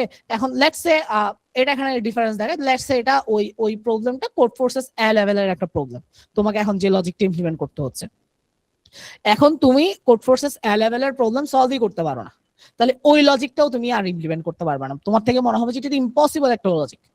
কিন্তু তোমার যে কলিগ কোড ফোর্সেস 5 মিনিটে সলভ করে, সে বলবে যে ভাই আমাকে দেন, আমি 5 মিনিটে সলভ করে দিয়েছি, দেন 5 মিনিটে সে ইমপ্লিমেন্ট করে সাবমিট করে দিছে কোডটা, বা কোড রিভিউতে দিয়ে দিছে। এটা হচ্ছে ডিফারেন্স একজন ভালো প্রবলেম সলভার এবং নন প্রবলেম সলভারের মধ্যে। সো তুমি কম্পিটিটিভ প্রোগ্রামিং না করতে পারো, বাট প্রবলেম সলভিং যদি স্কিপ করে যাও, ডেটা স্ট্রাকচার অ্যালগরিদম যদি স্কিপ করে যাও, তোমার ফান্ডামেন্টালটাই থাকবে না, ফান্ডামেন্টালটা নাই, বেসই নাই তোমার মধ্যে। তারপরে চিন্তা করতে শেখা। আমরা এই যে ছোট ছোট লজিক নিয়ে চিন্তা করতেছি, এটা আমাদের complex thinking, logical thinking ability বাড়াচ্ছে, যেটার মাধ্যমে আমি ডিসিশন নিতে পারবো। এআই যে কোড বেসটা দিছে এটাকে অপটিমাইজড কিনা, ইন ফিউচারে কোনো ঝামেলা হবে কিনা, এগুলোর ডিসিশন আমি নিতে পারবো, কারণ আমার ব্রেন ফাস্ট। আর যত বেশি চিন্তা করতে পারবো, তত বেশি টেক গ্র্যাব করতে আমার ইজি হবে। যে মানুষ কম্পিটিটিভ ভালো প্রবলেম সলভার, সে যদি ডিজেঙ্গোতে যায়, সে ইজিলি ডিজেঙ্গো গ্র্যাব করে ফেলতে পারবে, সে যদি ইয়াতে যায় অ্যাসপিরনেটে যায় ইজিলি গ্র্যাব করে ফেলতে পারবে, সে যদি এআই এমএলও শিখে ইজিলি গ্র্যাব করে ফেলতে পারবে। আর সবচেয়ে ইম্পর্টেন্ট, বড় সমস্যাকে ভেঙে ভেঙে ছোট ছোট প্রবলেমে ভাগ করে সেগুলোকে সলভ করতে পারা। যেমন কি এই জিনিসটা আমরা divide and conquer, dynamic programming, segment tree, merge sort tree বা মার্জ সর্ট, এই সকল ব্যাপারে আমরা অ্যাপ্লাই করি, যে একটা বড় প্রবলেমকে ছোট ছোট প্রবলেমে ভাগ করি, দেন সেগুলোকে সলভ করি। সো ইন্ডাস্ট্রিতেও তোমাকে একটা বড় রিকোয়ারমেন্ট দেওয়া হবে, সেটাকে অ্যানালাইসিস করে ছোট ছোট রিকোয়ারমেন্ট, ছোট ছোট টাস্কে ভাগ করতে হবে, দেন ছোট ছোট টাস্কগুলোকে মার্জ করে বড় রিকোয়ারমেন্টটা ফিল আপ হবে। এই যে কাজ করার প্রসেস, এটা তোমার প্রবলেম সলভিং এর মাধ্যমে আসতেছে। তারপরে কি, তারপরে প্যাটার্ন চেনা এবং এইচ কেস গুলো ডিটেক্ট করা। কোন তুমি এখন যে প্রবলেমটা বা তুমি যে লজিকটা ইমপ্লিমেন্ট করতে বসছো, সেটা আগে থেকে ইমপ্লিমেন্টেড করা আছে কিনা, বা আগে থেকে এটার সলিউশন আছে কিনা, সেই প্যাটার্নটা তুমি ধরতে পারবা প্রবলেম সলভিং এর মাধ্যমে। কারণ কি, তুমি প্রবলেম সলভিং যখন করো, তুমি কোড ফোর্সেসে কিন্তু প্রথম দিনই সবগুলো সলভ করতে পারো না। অনেক দিন প্র্যাকটিস করার পরে দেখা যায় যে 800 রেটিং এর গুলো তোমার থেকে ইজি লাগতেছে, কারণ কি ওই যে প্যাটার্নটা ধরে ফেলছো। তারপরে 900 রেটিং গুলো ইজি লাগতেছে, তো আগে যে প্রবলেমটা সলভ করছো সেটার প্যাটার্ন গুলো তুমি রিপিট হচ্ছে বলে আরেকটা প্রবলেমে গিয়ে অ্যাপ্লাই করতে পারছো। কোড ফোর্সে কোয়েশ্চেন রিপিট হয় না, কিন্তু প্যাটার্ন রিপিট হয়, সে প্যাটার্নটা আরেকটা প্রবলেমে তুমি অ্যাপ্লাই করতে পারতেছো। এই স্কিলটা প্রবলেম সলভিং এর মাধ্যমে আসতেছে, যেটা তুমি ইন্ডাস্ট্রিতে অ্যাপ্লাই করবা। এবং কর্নার কেস ধরতে পারো, কোড ফোর্সেসে প্রচুর কর্নার কেসে মারা খাও তোমরা, দেখা যায় যে সিস্টেম টেস্টিং এ গিয়ে তোমার কোড অ্যাকসেপ্ট হয় নাই ওই কিছু কর্নার কেসের কারণে। তো ইন্ডাস্ট্রিতেও এরকম হবে, কোন একটা কর্নার কেস মিস করে ফেলছো, কিউএ মিস করছে, তুমিও মিস করছো, সেটা গেছে ক্লায়েন্টের কোড বেসে, তারপরে ক্লায়েন্টের কাছে গিয়ে ওটা ধরা খাইছে। সো জিনিসটা একটা ব্যাড ইমপ্রেশন। ওই কর্নার কেসটা যদি তুমি আগে থেকে ধরে ফেলতে পারো, তুমি একটা ভালো সফটওয়্যার ইঞ্জিনিয়ার। তারপরে ঘন্টার পর ঘন্টা থেকে লেগে থেকে ডিবাগ করতে পারা, এটা হিউজ একটা স্কিল, যেটা যারা নন প্রবলেম সলভার তাদের মধ্যে খুব একটা থাকে না। সেটা কি? সেটা হচ্ছে আমরা যখন প্রবলেম সলভিং করি আমরা কখনোই একবারে সলভ করতে পারি না, আমরা বাগে আটকে আমরা ঘন্টার পর ঘন্টাটা ট্রাই করি, পোলাপাইন আমাদের ফ্রেন্ডদের থেকে হেল্প নি, সিনিয়র থেকে হেল্প নি। এই যে ঘন্টার পর ঘন্টা লেগে থাকার যে স্কিলটা, এটা আমাদের ইন্ডাস্ট্রিতে হেল্প করে। যখন এন্ড বাগ ফিক্স করার একটা ফ্লো আমরা বুঝে যাই যে এই স্টাইলে আমাদের বাগটা বের করতে হবে, হ্যাঁ, ওই ফ্লোটা আমরা ইন্ডাস্ট্রিতে কাজে লাগাই। ঘন্টার পর ঘন্টা একটা বাক নিয়ে পড়ে থাকতে পারি, ডিসকাশন করতে পারি, কাকে কিভাবে অ্যাপ্রোচ করতে হবে সেটা নিয়ে বুঝতে পারি, ওই বাকটাকে কিভাবে অ্যাপ্রোচ করতে হবে, কিভাবে গিয়ে বাকটা খুঁজে পাবো, কিভাবে গিয়ে সলভ করব, এই জিনিসগুলো আমরা কি ইন্ডাস্ট্রিতে অ্যাপ্লাই করি, ওই যে প্রবলেম সলভিং এ আমরা ডিবাগ করছিলাম সেখান থেকে। তারপরে কঠিন ডকুমেন্টেশন পড়তে পারা। দেখো এআই নিয়ে, এআই ইউজ করে একটা জিনিস ফিক্স করতে তোমার যদি 24 ঘন্টা সময় লাগে, সেই জিনিসটা ডকুমেন্টেশন পড়ে 1 ঘন্টায় তুমি সলভ করতে পারবা, কারণ ডকুমেন্টেশন গুলো ওভাবে ডিটেলসে লেখা থাকে প্রত্যেকটা কিছু। নেক্সট জেএস বলো, ডিজেঙ্গো বলো, ASP.NET বলো, সবারই ভালো একটা ডকুমেন্টেশন আছে। সো ওই ডকুমেন্টেশন যদি পড়তে পারো এবং শিখে রাখতে পারো, তাহলে হিউজ ফাস্ট হয়ে যাবা। আর এই ডকুমেন্টেশন পড়া কিন্তু ইজি না, ওইটা যারা ইঞ্জিনিয়াররা লিখছে ওভাবেই লিখছে, তারা তো বেস্ট রাইটার না, তাই না? সো ওই ডকুমেন্টেশন আর টেকনিক্যাল জিনিসগুলো ডকুমেন্টেশন পড়ে বোঝাটা অনেক টাফ। সো এই জিনিসটা পড়ার স্কিল আমাদের অনেক স্মুথ হয়ে যায় কখন আমরা যখন কোড ফোর্সেস এডিটোরিয়াল পড়ি। আমরা যখন কোড ফোর্সেস প্রবলেম সলভ করতে পারি না, তখন গিয়ে আমরা এডিটোরিয়াল পড়ি, এবং আমরা দেখেছি এডিটোরিয়াল একবারে বুঝতে পারি না, 50-60 বার পড়তে হয়। এই যে একটা হার্ড জিনিস 50-60 বার পড়ে পড়ে বুঝতে পারতেছি, এই জিনিসটা আমাদের ডকুমেন্টেশন পড়ার যে ধৈর্যটা এটা দিয়ে দেয়। সো ইন্ডাস্ট্রিতে গিয়ে ধুমধাম ডকুমেন্টেশন পড়ে তুমি সবগুলো ট্রেনিং কমপ্লিট করে ফেলতে পারতেছো। তারপর আরেকটা ইম্পর্টেন্ট ব্যাপার হচ্ছে চাপের মধ্যে মাথা ঠান্ডা রাখা, চিন্তা করা। সো ইন্ডাস্ট্রি কখনো তোমাদেরকে পুরো একটা বছর দিয়ে দেবে না একটা টাস্কের জন্য, তোমাকে ডেডলাইন দিবে যে এতদিনের মধ্যে এত ঘন্টার মধ্যে এটা শেষ করতে হবে। সো এই ডেডলাইনের মধ্যে কাজ করার এক্সপিরিয়েন্স অনেক আগে থেকেই আমাদের হয়ে যায় কম্পিটিটিভ প্রোগ্রামিং এ। যখন আমরা কন্টেস্ট করি, কোড ফোর্সেসে 2 ঘন্টা টাইম থাকে, আইসিপিসি তে 5 ঘন্টা টাইম থাকে, বা অনসাইটে 5 ঘন্টা টাইম থাকে। এই 5 ঘন্টার মধ্যে আমাদের থেকে প্রবলেম গুলো সলভ করতে হয়। তাহলে এদিকে টাইমের প্রেসার, এদিকে লজিক্যাল চিন্তার প্রেসার, এদিকে হচ্ছে কোডিং এর প্রেসার, সবগুলো একসাথে, সেটাও টিম ম্যানেজ করে কাজ করতে হয়। স্পেশালি আইসিপিসি বা অনসাইট কন্টেস্টে টিমও মেনটেন করো, টিম কমিউনিকেশন মেনটেন করো, আবার চিন্তা করো, আবার কন্টেস্টের টাইম নিয়েও চিন্তা করো, টেনশন করো। এই যে প্রেসারের মধ্যে তুমি কাজ করতেছো, এই স্কিলটা আসে তোমার ইন্ডাস্ট্রিতে গিয়ে ঠিকভাবে কাজে আসে। যখন তোমার ডেডলাইন আসে, স্টিল তুমি লজিক্যাল ভুল করতেছো না। এই যে কন্টেস্টে তোমার টাইমলাইনের প্রেসার থাকা সত্ত্বেও তুমি কন্টেস্টে প্রবলেম অ্যাকসেপ্ট করাচ্ছ, পারফেক্টলি লজিক ইমপ্লিমেন্ট করতেছো, কমপ্লেক্সিটিতে ভুল করতেছো না। ইন্ডাস্ট্রিতেও সেম হবে তোমার সাথে, তোমার ডেডলাইন থাকলেও তোমার লজিকে ভুল হচ্ছে না, চিন্তাতে ভুল হচ্ছে না। এই স্কিলটাও আসে কম্পিটিটিভ প্রোগ্রামিং থেকে। তারপর ইন্টারভিউ এখনো হয় প্রবলেম সলভিং বেসড সব জায়গায়, হ্যাঁ। ইভেন সিনিয়র পজিশনেও তুমি যদি অ্যাপ্লাই করো, তোমাকে প্রবলেম সলভিং রাউন্ডটা দিতে হবে। তুমি যদি বিভিন্ন ওয়েবসাইটে দেখো যে সিনিয়র পজিশনে তারা বিভিন্নভাবে হায়ার করে, ফার্স্টে হচ্ছে স্ক্রিনিং টেস্ট এবং বিভিন্ন টেস্ট নিয়ে রেখে দেয়, তাদের সিভি বিভিন্ন কোম্পানিতে পারে, ওই কোম্পানিগুলো তাদেরকে হায়ার করে, অফার দেয় বিভিন্ন রকমের। সো ওই ক্ষেত্রেও দেখা যায় যে তোমাকে একটা এআই ইন্টারভিউ নিবে, সেই ইন্টারভিউ তো তোমাকে প্রবলেম সলভিং করতে দিবে, তারপর একটা কন্টেস্টের মতো বা স্ক্রিনিং টেস্টের মতো দিবে, সেখানে একটা প্রবলেম সলভিং তোমাকে করতে দিবে। সো প্রবলেম সলভিং সবসময় তোমাদের কাজে আসবে, স্পেশালি সিভিতে হাইলাইট করার মাধ্যমে। সিপি অ্যাচিভমেন্ট সিভিতে অনেক বেশি হাইলাইটেড হয়, specially ICPC rank, ICPC Dhaka regionalist, এটা অনেক বড় অ্যাচিভমেন্ট, এটা খুবই ইজিলি শর্ট লিস্টেড হয়ে যায় সিভি গুলো। সো এই achievement, code forces rank, code forces হোক, কোড শেফ হোক, লিড কোড হোক, এই চারটা, এই তিনটার মধ্যে ধরো কোড ফোর্সেস 1200 বা লিড কোড শেফের মধ্যে 1400, এই রেটিং গুলো দেখাতে পারলে মোর দেন ইনাফ ইনশাল্লাহ। আর সাথে তো প্রজেক্ট দেখাবাই। সে হচ্ছে যে গিয়ে তোমার কম্পিটিটিভ প্রোগ্রামিং করলে বা প্রবলেম সলভিং করলে কি বেনিফিট গুলো পাচ্ছ। আর সবচেয়ে বড় বেনিফিট, তোমার লার্নিং যে কার্ভটা এটা অনেক বেশি হাই হয়ে যাবে, অনেক ফাস্ট গ্র্যাব করতে পারবা। ফর এক্সাম্পল ইনোসিসের যে ট্রেনিংটা নরমালি 3 মাস লাগে, সেটা আমি 1 মাসে কমপ্লিট করে ফেলছিলাম আলহামদুলিল্লাহ। ওই প্রবলেম সলভিং স্কিলের কারণে আমি যে কোনো কিছু খুব ফাস্ট গ্র্যাব করছিলাম। 1 মাসের মধ্যে আমি HTML, CSS, জাভাস্ক্রিপ্ট অ্যাডভান্স, তারপরে হচ্ছে database management system, SQL query গুলো, তারপরে সাথে হচ্ছে তোমার ASP.NET MVC ফ্রন্ট এন্ড, তারপরে ASP.NET API, entity framework core, সবকিছু শিখে প্রজেক্ট জমা দিয়ে তারপর আমি রিয়েল প্রজেক্টে নেমে গেছি। ওকে, সো এটা হচ্ছে কম্পিটিটিভ প্রোগ্রামিং করার বেনিফিট। সো এবার আসি কম্পিটিটিভ প্রোগ্রামিং এ আমরা যে কোডগুলো লিখতেছি সেগুলো তো এআই 10 সেকেন্ডে লিখে দিচ্ছে, তাহলে আমি কেন এটা শিখতে 6 মাস টাইম লাগাবো? এটা কি টাইম ওয়েস্ট কিনা? সো আসলে তুমি যদি জাস্ট চিন্তা করো যে তুমি প্রবলেম সলভিং করবা, প্রবলেম সলভিং আমরা সারা জীবন দেখে আসছি, প্রচুর মানুষজন করে আসতেছে, কম্পিটিটিভ প্রোগ্রামিং করে না কারণ কন্টেস্ট তাদের বিরক্ত লাগে, বাট প্রবলেম সলভিংটা করছে। সো তারা যে প্রবলেম সলভিং করছে, হ্যাঁ, তো তাদের এআই আসার আগে তো তাদের হাতের নাগালে তাদের কাছে প্রবলেমটা ছিল, মানে প্রবলেমের সলিউশন ছিল। সো তোমরা হয়তো লিঙ্কডইনে বা বিভিন্ন পোস্টে দেখতে পারবা যে মানুষজন পোস্ট করতেছে আলহামদুলিল্লাহ 400টা লিড কোড প্রবলেম সলভ করছি, হ্যাঁ, যে এত এত ক্যাটাগরির সব রকম অ্যালগোরিদমের 400 আমি প্রবলেম সলভ করছি, এবং সবাই বলতেছে মানে অনেক জোস একটা জিনিস হয়েছে। বাট তার কাছে তো থাউজেন্ডস অফ প্রবলেমের সলিউশন ছিল, সে চাইলে ওগুলো কপি পেস্ট করে করে 1000 প্রবলেম সলভিং দেখাতে পারতো না? সে 400টা নিয়ে কেন লাফাচ্ছে? কারণ এই 400টা সে নিজে করছে। কাউন্টটা বড় জিনিস না, বড় জিনিস হচ্ছে এই 400টা প্রবলেম সলভ করার স্কিল তার মধ্যে চলে আসছে। এই 400টা প্রবলেম সলভ করতে যে যে ডিএসএ লাগতেছিল সে ডিএসএ গুলো সে পারে, নতুন প্রবলেম নিলে সেখানেও সে অ্যাপ্লাই করতে পারবে, এই স্কিলটা সে অ্যাচিভ করতে চাইছে।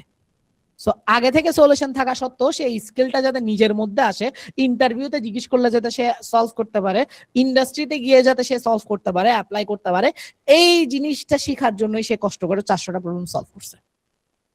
আর যদি কন্টেস্টের কথা বলি, কন্টেস্টে এখন প্রচুর চিটিং হচ্ছে। রিসেন্টলি আমি হায়ারিং কন্টেস্ট নিছিলাম এবং ওখানে তো পোলাপাইন এত চিটিং করছে যে আমি মনে হয় 500 জনকে ইনভাইট করছিলাম কন্টেস্ট দিতে। কন্টেস্টের পরে যখন সবাই চিল্লাচিল্লি করতেছে যে চিটিং হয়েছে চিটিং হয়েছে, এবং আমিও বলছিলাম যেগুলো ধরবো, কয়টা 20 220 জন ডিরেক্ট অ্যাকাউন্ট ডিলিট করে দিছে, 280 হয়ে গেছে র্যাঙ্ক লিস্টে। মানে চিটিং এভাবেই হয়েছে যে ওরা অ্যাকাউন্টে ডিলিট করে দিছে পরবর্তীতে আমি ধরে আরো অনেকগুলো বাদ দিছি। অল্প কিছু পোলাপাইন পাইছি যারা জেনুইনলি কন্টেস্ট দিছে, তাদেরকে পরবর্তীতে প্রজেক্ট ক্রিয়েট করার জন্য ইনভাইট করছি। সো এই হচ্ছে অবস্থা। কোড ফোর্সেসও রেগুলার চিটিং হচ্ছে। এখন কোয়েশ্চেন হচ্ছে এআই আসার আগে কি চিটিং ছিল না? হ্যাঁ ছিল। এআই আসার আগে বিভিন্ন টেলিগ্রাম গ্রুপ ছিল যেখানে বিভিন্ন কন্টেস্টেন্ট সলিউশন শেয়ার করতো, এবং ইন্ডিয়ান কিছু কম্পিটিটিভ প্রোগ্রামার, ভালো কোয়ালিটির কম্পিটিটিভ প্রোগ্রাম, ওরা সলিউশন সেল করতো। ওকে, সো আগে তুমি চাইলেই যে কোনো গ্রুপে জয়েন করে তুমি কোড ফোর্সেস এর প্রবলেমের সলিউশন গুলো নিজের হাতে পেয়ে যাচ্ছ এবং সলভ করে রেটিং বাড়াইতে পারতেছো। তখনই স্কিপ হয়ে যেত, বাট তুমি যদি হালকা চেঞ্জ করো বা মোটামুটি একটু ভালোভাবে একটু চেঞ্জ করে যদি দিতে পারো তাহলে অ্যাকসেপ্ট হয়ে যেত এবং তোমার রেটিং বাড়তো। সো ওইটা তো আমাদের হাতের নাগালেই ছিল, আমারও হাতের নাগালায় ছিল এই জিনিসগুলো। তাহলে আমি কখনো চিটিং করি নাই কেন? কারণ আমি জানি এখানে চিটিং করে রেটিং বাড়াইতে পারলেও কি হবে, ইন্টারভিউতে গিয়ে আমি ঠিকই ধরা খাবো, ইন্ডাস্ট্রিতে গিয়ে ঠিকই ধরা খাবো। সো ইন্ডাস্ট্রিতে যেমন কি আমার প্রচুর স্টুডেন্ট আছে যারা ইন্ডাস্ট্রি থেকে কম্পিটিটিভ প্রোগ্রামিং কোর্স করতেছে। সো তাদের ভাষ্য মতে তারা ইন্টারভিউ ক্র্যাক করতে পারছে, অতটুকু লেভেলের প্রবলেম সলভিং তাদের অ্যাবিলিটি ছিল, বা তাদের কোম্পানিতে প্রবলেম সলভিংটা অত বেশি জাজ করে নাই, মোটামুটি প্রজেক্ট দেখে নিয়ে নিছে। কিন্তু যখন ইন্ডাস্ট্রিতে কাজ করতে বসছে সে এবার লজিক ইমপ্লিমেন্ট করতে পারতেছে না, দেখতেছে ওই যে সবকিছু তো কপি পেস্ট গুলো করতেছে, মেইন লজিকটা তার ইমপ্লিমেন্ট করতে হচ্ছে আর ওখানে আটকে যাচ্ছে। তখন গিয়ে সে বুঝতে পারতেছে না ভুল হয়েছে, প্রবলেম সলভিং না করে এখন আবার করা উচিত। এখন ইন্ডাস্ট্রি থেকে তারা আবার কাছে এসে প্রবলেম সলভিংটা করতেছে এবং আমি নিজে দেখতেছি তাদের কি পরিমাণ কষ্ট হচ্ছে এটাতে। ভার্সিটিতে থেকে প্রবলেম সলভিং আর ইন্ডাস্ট্রিতে থেকে প্রবলেম সলভিং আকাশ পাতাল ডিফারেন্স। ইন্ডাস্ট্রি মানে ইন্ডাস্ট্রি, এখানে 8 ঘন্টা তোমার থেকে 8 ঘন্টা কাজ করাবেই তারা। এই 8 ঘন্টা কাজ করার পরে কি পরিমাণে এক্সস্টেড হয়ে যায় একজন মানুষ এটা বলার মতো না। আমি নিজে ইন্ডাস্ট্রিতে কাজ করছি, হোক যে ইন্ডাস্ট্রি যতই ভালো হোক তোমার প্রেশার প্রচুর থাকবে, এটা মেনে নিতে হবে। সফটওয়্যার ইঞ্জিনিয়ারিং বলো যে কোনো সেক্টর বলো তোমার ইন্ডাস্ট্রিতে প্রেশার প্রচুর।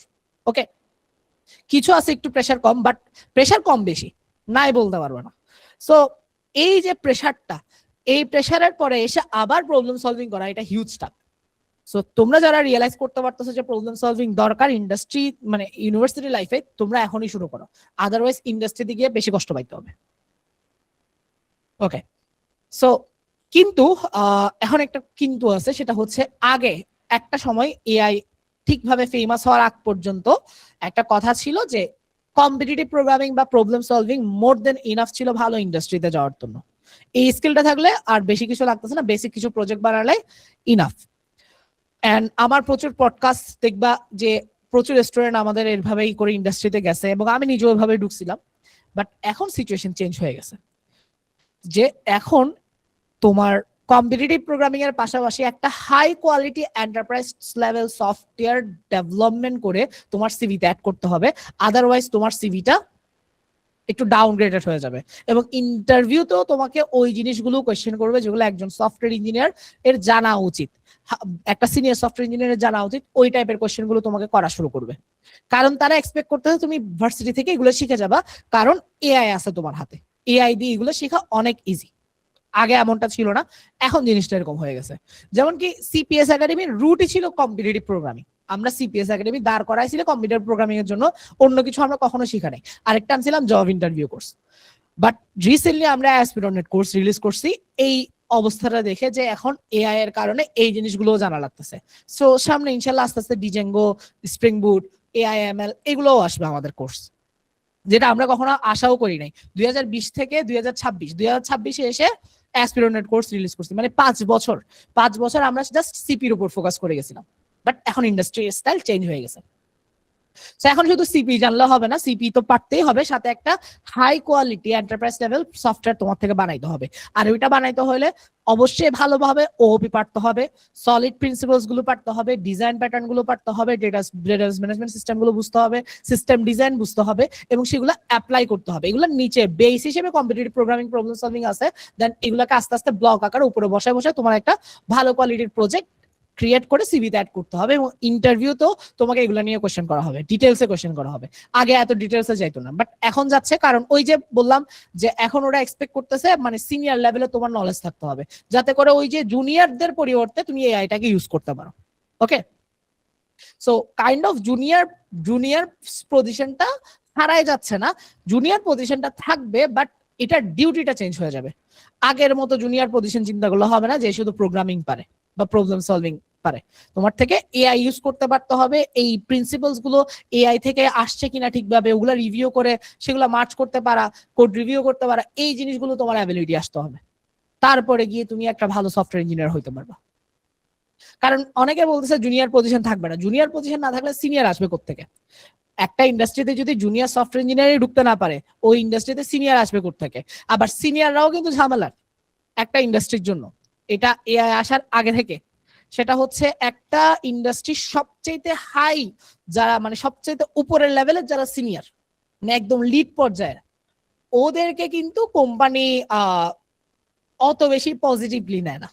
ওদের স্যালারি অনেক বেশি হয়ে থাকে, এন্ড ওদের ইন্ডাস্ট্রি বা ওদের প্রোডাক্ট নিয়ে ওদের নলেজটা অনেক বেশি বেশি থাকে। সো ওরা চাইলে এরকম একটা প্রোডাক্ট বানাই ফেলতে পারবে যে কোনো মুহূর্তে। সো নতুন কম্পিটিটর, ধরো আমার প্রোডাক্ট আমি নিয়ে কাজ করতেছি, আমার কাছে একজন লিড আছে, ওই লিড আমার প্রোডাক্টের এ টু জেড জানে, সে চাইলে কালকে আমার প্রোডাক্টটা বানাই ফেলতে পারবে। তখন গিয়ে আমার নতুন কম্পিটিটর আসবে কি আমার হুবহু প্রোডাক্ট নিয়ে আসবে, বা আমার প্রোডাক্টের দুর্বলতা সে ফিক্স করে আরো বেটার প্রোডাক্ট নিয়ে আসতে পারবে। সো লিডের সাথে কিন্তু ঝামেলা আছে ইন্ডাস্ট্রিতে। সো এন্ড ওদের স্যালারিটাও বেশি হয়ে থাকে। সো ওই ক্ষেত্রে অনেক সময় যে সিনিয়র পজিশন বেশি হয়ে গেলে, স্যালারি ট্যালারি বেশি হয়ে গেলে, ওদেরকে ইন্ডাস্ট্রি একটু কম গুরুত্ব দেওয়া শুরু করে, বা মাঝে মধ্যে জবাবই দিয়ে দেয় যে আপনি চলে যান, এভাবেও বলে ফেলে। সো এটা হচ্ছে ঝামেলা, সিনিয়রদের সাথে বেশি ঝামেলা। বাট জুনিয়র পজিশন সবসময় ওয়েলকাম, বাট জুনিয়র পজিশনের দায়িত্ব, স্কিল এগুলো চেঞ্জ হয়ে যাবে, এবং অলরেডি হয়ে যাচ্ছে।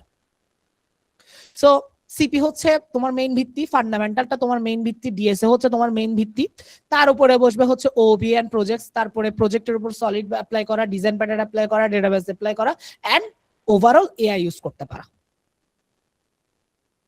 সো এতক্ষণ আমি বললাম যে এআই এর যুগে কিভাবে কম্পিটিটিভ প্রোগ্রামিং তোমাকে হেল্প করবে, এবং কম্পিটিটিভ প্রোগ্রামিং এর সাথে সাথে আর কি কি দরকার আছে যেগুলো তোমার কি শিখতে হবে, এবং শিখতে হবে না শুধু ভালোভাবে শিখতে হবে। এবার আসি ফার্স্ট ইয়ার থেকে কিভাবে তুমি ভালোভাবে কম্পিটিটিভ প্রোগ্রামিং বা প্রবলেম সলভিংটা করবা। সো ফার্স্টে সি দিয়ে রেডি করতে স্টার্ট করতে হবে, তুমি যে কোনো ল্যাঙ্গুয়েজ দিয়ে করতে পারো, পাইথন, জাভা তো পসিবল না, জাভা সি শার্প এগুলো আরো টাফ, তো পাইথন দিয়ে আমরা অনেকেই করি, বাট এটা উচিত না আমি মনে করি বলতে ম্যাক্সিমাম তুমি মতামত এটাই হবে যে সি প্রোগ্রামিং যখন তুমি শিখতেছো, তুমি অ্যাকচুয়াল কম্পিউটারের সাথে কথা বলতে শিখতেছো সি প্রোগ্রামিং এ। কারণ তুমি সি প্রোগ্রাম, পাইথন কিন্তু অনেক হায়ার লেভেল ল্যাঙ্গুয়েজ, এটার উপরে অনেকগুলো ব্লক কি এটাকে কি বলে, মানে অনেকগুলো পর্দা আছে এটার উপরে। কিন্তু সি প্রোগ্রামিং নিয়ে যখন তুমি কাজ করো, একেবারে মেমোরির সাথে তুমি কাজ করতে পারবা। সো এই জন্য সি প্রোগ্রামিং নিয়ে যদি তুমি শুরু করো তোমার লজিকটা অনেক বেশি স্ট্রং হবে, প্রোগ্রামিং এর যে মেইন ফান্ডামেন্টাল ওইটার গ্র্যাপ করা তোমার ইজি হবে। আবার যতগুলো প্রোগ্রামিং ল্যাঙ্গুয়েজ আছে সবকিছু সি দিয়ে বানানো। ওকে, সি থেকে আসছে সিনট্যাক্স গুলো, সি সি প্লাস প্লাস থেকে। এখন তুমি ধরো শুধু পাইথন শিখছো, পাইথন থেকে অন্য ল্যাঙ্গুয়েজে সুইচ করা অনেক টাফ, বাট সি থেকে যে কোনো ল্যাঙ্গুয়েজে সুইচ করা একদম পানি ভাত। সি সি এর সিনট্যাক্স তুমি জাভাতে পাবা, সি এর সিনট্যাক্স তুমি সি শার্পে পাবা, সি প্লাস প্লাসে পাবা, আবার সি প্লাস প্লাস থেকে জাভা স্ক্রিপ্ট আসছে, সি প্লাস প্লাস থেকে সি শার্প আসছে। সো যে কোনো ল্যাঙ্গুয়েজে তুমি ইজিলি সুইচ করতে পারবা সি থেকে। তারপরে সি শিখার পরে তোমার দায়িত্ব হচ্ছে 100টা বিগিনার লেভেল প্রবলেম সলভ করা। সো আমার একটা ব্লগ আছে যেখানে আমি 100টা প্রবলেম লিস্ট দিছি এবং ওগুলোর সলভ করার আইডিয়া দিছি, ওইটা আমি তোমাদেরকে প্রোভাইড করে দিব। এটা হয়তো ইউটিউবের ডেসক্রিপশনে পাবা বা ফেসবুক, ইউটিউবের ডেসক্রিপশনে দিয়ে দিব, ওখানে তুমি ব্লগটা পড়ে নিতে পারবে। ওই 100টা প্রবলেম সলভ করলে হবে, বা তোমাদের পছন্দ মতো যে কোনোটা 100টা বিগিনার লেভেল প্রবলেম সলভ করলে ইনাফ। তারপরে গিয়ে তুমি কোডফোর্সেসে 800 রেটিং দিয়ে শুরু করবা। সো এই 800 রেটিং প্র্যাকটিস করার সিস্টেমটা কি, ফার্স্টে 800 রেটিং সলভ করার ট্রাই করবা, 800 রেটিং এর প্রবলেমগুলো সলভ করার ট্রাই করবা ফিল্টার করে। যদি প্রবলেম না বুঝো তাহলে এআই এর হেল্প নিবা, জিপিটির হেল্প নিবা। আর যদি প্রবলেমটা বুঝো আইডিয়া বের করার ট্রাই করবা, সলভ না হলে কোডফোর্সেস এডিটোরিয়াল পড়বা। সো শুরুর দিকে কোডফোর্সেস এডিটোরিয়াল পড়তে যদি ঝামেলা হয় এআই এর হেল্প নিবা, বাট 800 রেটিং এর পর আর কখনো এআই এর হেল্প নিতে যাবা না, বাকি সব সময় নিজে নিজে সলভ করার ট্রাই করবা এডিটোরিয়াল পড়ে পড়ে। সো এডিটোরিয়াল পড়বা হচ্ছে প্রবলেম নিয়ে 30 মিনিট চিন্তা করার পর, 30 মিনিট অনেকভাবে চিন্তা করছো সলভ হচ্ছে না, তাহলে এডিটোরিয়াল পড়ে ফেলবে। এর বেশি চিন্তা করার দরকার নেই, এর বেশি চিন্তা করে লাভ নাই, কারণ এই প্রবলেমটা তুমি এমনিতে সলভ করতে পারবে না, এডিটোরিয়াল পড়ে সলভ করবা, পরবর্তীতে সিমিলার প্রবলেম আসলে ওটা সলভ করে ফেলতে পারবে ইনশাআল্লাহ। এভাবে করে 800 রেটিং, 800 থেকে 900 প্র্যাকটিস করবা, তারপর 900 থেকে 1000, 1000 থেকে 1100, এভাবে করে করে তোমার রেটিংটা বাড়াবা। আর টপিকের কথা যদি বলি, ফার্স্টে সি প্রোগ্রামিং, তারপরে হচ্ছে STL, recursion, binary search, two pointer, sliding windows, graph theory like DFS, BFS, to topological sorting, তারপর আস্তে আস্তে dynamic programming, zero and knapsack, coin change, longest interesting subsequence, longest common subsequence, bitmask DP, digit DP, এভাবে করে serially শিখতে থাকবা।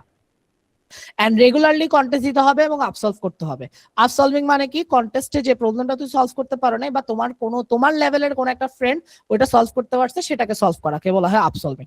এই জিনিসটা must করতে হবে, আদারওয়াইজ তোমার ইমপ্রুভমেন্ট আসবে না। ওকে, সো সি দিয়ে ভিত্তির কথা আমি বললাম, 100টা বিগিনার প্রবলেম নিয়েও বললাম। আচ্ছা, এগুলো আলাদা স্লাইড বানাইছিলাম, আমি ভুলে গেছিলাম। আচ্ছা, ওকে, সো ফাইনালি যদি বলি, কম্পিটিটিভ প্রোগ্রামিং, সফটওয়্যার ইঞ্জিনিয়ারিং সবকিছুতে সাকসেসফুল হওয়ার একটাই মন্ত্র, সেটা হচ্ছে কনসিস্টেন্সি ইজ দ্য কি টু সাকসেস। সো সবসময় কনসিস্টেন্ট থাকতে হবে। কম্পিটিটিভ প্রোগ্রামিং এর ট্যালেন্ট কোনো কাজের না, কনসিস্টেন্সি হচ্ছে কাজের। তুমি যত বেশি ট্যালেন্টেড হও না কেন, তুমি যদি কনসিস্টেন্ট না থাকো, যে কম ট্যালেন্টেড তোমার থেকে কিন্তু কনসিস্টেন্ট, সে তোমাকে সবসময় সারপাস করে যাবে। ওকে, সো তুমি ট্যালেন্টেড, সো তুমি মান্থলি 15 দিন টাইম দিচ্ছ, আর যে ছেলে ট্যালেন্টেড না সে ডেইলি টাইম দিচ্ছে, সে তোমার থেকে আগায় যাবে, এটাই ট্রু। আর কম্পিটিটিভ প্রোগ্রামিং যদি টিকে থাকতে হয়, কম্পারিজনটা অফ করতে হবে। তোমার কম্পিটিটর হচ্ছে তুমি, তোমার ফ্রেন্ড না। তোমার ফ্রেন্ড তোমার রিজিক খাবে না, তোমার ফ্রেন্ড তার রিজিক খাবে, তোমার রিজিক তুমি খাবা, ঠিক আছে? সো তোমার ফ্রেন্ড কত বেশি আগাচ্ছে এটা দেখার দরকার নেই। আমরা কম্পিটিটিভ প্রোগ্রামিং এ মোস্ট অফ দ্য কেসেসে দেখি ফ্রাস্ট্রেশনের কারণে ছেড়ে দেয় শুধু এই কম্পারিজন করতে গিয়ে। ফর এক্সাম্পল, তুমি ধরো একটা কন্টেস্ট দিচ্ছ, ওই কন্টেস্টে তুমি নর্মালি কোডফোর্সেস এ সলভ করতে পারো, লেটস সে 10 মিনিটে সলভ করতে পারো, বিও সলভ করতে পারো। আর তোমার একটা ফ্রেন্ড সে এ সলভ করতে পারে কিন্তু বি সলভ করতে পারে না। তো একদিন তুমি কন্টেস্ট করতে বসছো, এ নিয়ে 10 মিনিট চিন্তা করছো, সলভ হয় নাই, হালকা হালকা আইডিয়া আসতেছিল, সো তুমি একটু রিল্যাক্স হওয়ার জন্য ভাবলা একটু র্যাঙ্ক লিস্টটা দেখে আসি। র্যাঙ্ক লিস্টে গিয়ে দেখো যে তোমার ফ্রেন্ড বিও সলভ করতে পারে না, সে সেদিন এ সলভ করে ফেলছে 5 মিনিটে। আমি গ্যারান্টি দিয়ে বলতে পারবো, তুমি যদি সেদিন এ সলভ করতেও পারতা, বি সলভ করতেও পারতা, তাও পারবা না। তুমি খালি পুরো কন্টেস্টে চিন্তা করবে তোমার ফ্রেন্ড পারছে কেমনে, তোমার ফ্রেন্ড পারছে কেমনে, তোমার ফ্রেন্ড পারছে কেমনে, এভাবে জিকির করতে থাকবা। সো এই জন্য কম্পারিজন করবা না। কন্টেস্ট টাইমে র্যাঙ্ক লিস্ট চেক করার দরকার নাই, ড্যাশবোর্ড দেখবা, যত যেটা ইজি প্রবলেম সেটা নিয়ে তোমার মতো করে তুমি সলভ করে উঠে যাবা। তোমার ফ্রেন্ড তোমার পরে শুরু করে তোমার আগে, তোমার থেকে আগে গেছে এটা দেখার দরকার নেই। তুমি যদি এটা দেখো তুমি ছিটকে যাবা। কেমনে গেছে সেটা জাজ করো, যে সে কিভাবে প্র্যাকটিস করছে, সে তোমার থেকে বেশি প্র্যাকটিস করছে কিনা, এগুলো জাজ করতে পারো, বাট তোমার ফ্রেন্ডের সাথে কম্পারিজনে যায় না। ওকে, সো আজকের তুমি গতকালকের তুমি থেকে বেটার কিনা, আজকের তুমি 1 মাসের আগের তুমি থেকে বেটার কিনা, আজকের তুমি 1 বছর আগের তুমি থেকে বেটার কিনা, সেটা হচ্ছে কম্পারিজন। সো কম্পিটিটিভ প্রোগ্রামিং এ একা হাঁটা খুবই কঠিন। সো যদি পসিবল হয় তোমার একটা কোডিং মেট বের করার ট্রাই করো। ফর এক্সাম্পল আমি যদি বলি আমার কোডিং মেট ছিল মহাইমিন। সো মহাইমিনের সাথে আমি প্র্যাকটিস করতাম, মহাইমিনের সাথে আমার রিডিং বাড়তো। মহাইমিন যখন পিপল হয়েছে তারপর আমি পিপল হয়ে গেছি। মহাইমিন যখন স্পেশালিস্ট হয়েছে তার পিছনে পিছনে আমিও স্পেশালিস্ট হয়ে গেছি। মহাইমিন যখন এক্সপার্ট হয়েছে তার পিছনে পিছনে আমিও এক্সপার্ট হয়ে গেছি। মহাইমিন কেন্দ্রের মাস্টার হয়েছে, আমি কাছাকাছি রেটিং গেছে 1830, বাট আমি কেন্দ্রের মাস্টার হইতে পারেন, এটা আমার ব্যর্থতা। বাট এই যে মহাইমিনের পেছে পেছে দৌড়াইতে দৌড়াইতে আমি আলহামদুলিল্লাহ ভালো করছি। সো তোমার একটা ফ্রেন্ড, আর মহাইমিন যখন ফ্রাস্ট্রেটেড হইতো আমি তাকে মোটিভেট করতাম, আমি যখন ফ্রাস্ট্রেটেড হইতাম মহাইমিন আমাকে মোটিভেট করতো। এটা খুবই ইম্পর্টেন্ট একটা কোডিং মেট খোঁজা, একটা এনভায়রনমেন্টে কম্পিটিটিভ প্রোগ্রামিং করা। আর যদি তোমার থেকে মনে হয় যে না তোমার একটা সিস্টেমের মধ্যে যাওয়া উচিত, তাহলে তুমি যে কোনো একটা কম্পিটিটিভ প্রোগ্রামিং এর কোর্স করতে পারো। এন্ড আমাদেরও কোর্স আছে, সেটা হচ্ছে আমাদের সিগনেচার কোর্স, এটা কম্পিটিটিভ প্রোগ্রামিং, যেটা 1 বছরের কোর্স। 100টা লাইভ ক্লাস হবে, আমরা রেগুলারলি কন্টেস্ট নিব, আপসলভিং ক্লাস নিব, তারপরে সাপোর্ট সেশন নিব, ডিসকর্ডে হেল্প করব, তারপরে মানে কমপ্লিট একটা গাইডলাইন আর কি 1 বছর ধরে তোমাদেরকে গাইড করা হবে, যেটার ফি 4000 টাকা। আর 15 অক্টোবর হচ্ছে এটা লাস্ট ডেট অ্যাডমিশনের। এখন অ্যাডমিশন চলতেছে, তুমি আমাদের ওয়েবসাইটে গেলে দেখতে পারবা। সো এটা তোমরা চাইলে নিতে পারো। সো আমার বকবকানি শেষ, দেখি তোমরা কয়জন আছো। ও 30 জন রেখে গেছিলাম, 30 জনই আছে, গুড। ওকে, তাহলে এবার তোমরা কোশ্চেন শুরু করতে পারো। আচ্ছা, তোমরা তো অলরেডি কোশ্চেন করছো আশা করি। আমি এবার একটু দেখি, এখানে তোমরা মেসেজ দেওয়া শুরু করো কোশ্চেনে, আমি দেখতেছি একটা একটা। ভাইয়া স্লাইডটা জিমেলে দিয়ে দিবেন পরে? হ্যাঁ, স্লাইড দিয়ে দিব, অবশ্যই দিব। কিছু বড় ভাইয়ের কাছে শুনছি জুনিয়র সফটওয়্যার ইঞ্জিনিয়ার হায়ারিং কমে গেছে, এই আসার কারণে এখান ফ্রেশার হিসেবে কিভাবে ফাইট দেওয়া উচিত? হ্যাঁ, এটা সত্য, এআই আসার পর থেকে জুনিয়র ইঞ্জিনিয়ার হায়ারিং কমে গেছে বাংলাদেশে। এটার পিছনে কয়েকটা রিজনের মধ্যে একটা বড় রিজন হচ্ছে ফাউন্ডাররা বুঝতে পারতেছে না সিচুয়েশনটা। মোস্ট অফ দ্য ফাউন্ডার তারা মনে করতেছে এআই দিয়ে সফটওয়্যার ইঞ্জিনিয়ার রিপ্লেস করা যাবে, এবং তারা এআই দিয়ে করতেছে রিপ্লেস। এবং এই জন্য দেখবা অনেকগুলো কোম্পানির সফটওয়্যার, মানে রানিং সফটওয়্যার প্রচুর ক্র্যাশ খাচ্ছে, হঠাৎ করে আটকে যাচ্ছে, সার্ভিস অফ হয়ে যাচ্ছে, অনেকক্ষণের জন্য সার্ভিস অফ হয়ে যাচ্ছে। এইগুলো হচ্ছে এআই ডিরেক্ট কোড পুশ মারতেছে এটার কারণে। ঠিক আছে, এটা সত্য, বাট এটা আস্তে আস্তে রিজলভ হয়ে যাবে। ওকে, সো এখন যদি ফাইট করতে হয়, ওই যে বললাম যে ভালোভাবে কম্পিটিটিভ প্রোগ্রামিং করো, ফান্ডামেন্টালে গুরুত্ব দাও, তোমার সিস্টেম ডিজাইন, মেমোরি ম্যানেজমেন্ট, এই জিনিসগুলো নিয়ে গুরুত্ব দাও। তারপরে হচ্ছে একটা এন্টারপ্রাইজ লেভেল সফটওয়্যার ডেভেলপ করো, আশা করি ইনশাল্লাহ ইমপ্রুভ করতে পারবা। ক্লাসটা ইউটিউবে পাওয়া যাবে, হ্যাঁ আমি রেকর্ডটা আপলোড করে দিব ইনশাল্লাহ। এটাকে রেকর্ডিং ইউটিউবে দেওয়া হবে? হ্যাঁ দেওয়া হবে। যারা ফুল স্ট্যাক ডেভেলপার তাদেরও কি সিপি করা লাগবে? হ্যাঁ, মানে সিপি এক জিনিস, ফুল স্ট্যাক ডেভেলপমেন্ট এক জিনিস। শোনো, কম্পিটিটিভ প্রোগ্রামিং অনেকে মনে করে যে কম্পিউটার সায়েন্সের স্টুডেন্ট আমি যেহেতু, তাহলে আমি আইদার কম্পিটিটিভ প্রোগ্রামিং করব, আইদার সফটওয়্যার ডেভেলপমেন্ট করব, বা ওয়েব ডেভেলপমেন্ট করব, আইদার অ্যাপ ডেভেলপমেন্ট করব, আইদার ডেস্কটপ অ্যাপ ডেভেলপমেন্ট করব, আইদার গেম ডেভেলপমেন্ট করব। হ্যাঁ, এভাবে চিন্তা করে। কম্পিটিটিভ প্রোগ্রামিং কোনো ফ্রেমওয়ার্ক না। সো তুমি সফটওয়্যার ডেভেলপার হও, লাইক ওয়েব ডেভেলপমেন্ট করো, তুমি অ্যাপ ডেভেলপমেন্ট করো, তুমি ডেস্কটপ ডেভেলপমেন্ট করো, ডেস্কটপ অ্যাপ, অথবা তুমি এআই এমএল নিয়ে কাজ করো, সবকিছুর নিচে ফান্ডামেন্টাল আছে, প্রত্যেকটা জিনিসের নিচে ডিএসএ আছে, প্রত্যেকটা জিনিসের নিচে মেইন কোডিং লজিক গুলো আছে। সো এটাতে যদি তুমি স্ট্রং হইতে চাও, তাহলে তোমাকে প্রবলেম সলভিং করতে হবে। সো কম্পিটিটিভ প্রোগ্রামিং কোনো একটা ফ্রেমওয়ার্ক না, এটা একটা ট্রেনিং, যেটার মাধ্যমে তুমি ব্রেনকে স্ট্রং করতেছো। তারপরে গিয়ে তুমি যে লাইন ইচ্ছে সেই লাইনে যাবা, তুমি অ্যাপ ডেভেলপমেন্টে যাও, ওয়েব ডেভেলপমেন্টে যাও, ম্যাটার করতেছে না, ম্যাটার করতেছে তোমার বেসটা স্ট্রং কিনা। ওকে ভাইয়া, আমি ডিপ্লোমাতে পড়তেছি এখন। আমার রোড ম্যাপ কি হবে, কিভাবে আমি ক্র্যাক করব, প্লিজ একটু বলবেন। আচ্ছা, তুমি এখন ডিপ্লোমাতে পড়তেছো, কোন সেমিস্টারে? এখানে নাম গুলো দেখা যাচ্ছে না কেন? তারিজেন স্টোর, ট্রিজেন স্টোর। তুমি কি একটু আনমিউট করে বলতে পারবা কোন সেমিস্টারে, বা নিচে মেসেজে বলতে পারবা?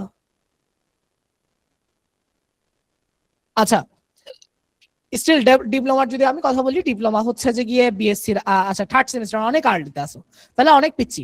তাহলে এই অবস্থায় তোমার আগে সি প্রোগ্রামিং দিয়ে শুরু করা উচিত, দেন প্রবলেম সলভিং। তোমার ফুল ডিপ্লোমাতে তুমি ভালোভাবে প্রবলেম সলভিং এ ফোকাস দাও।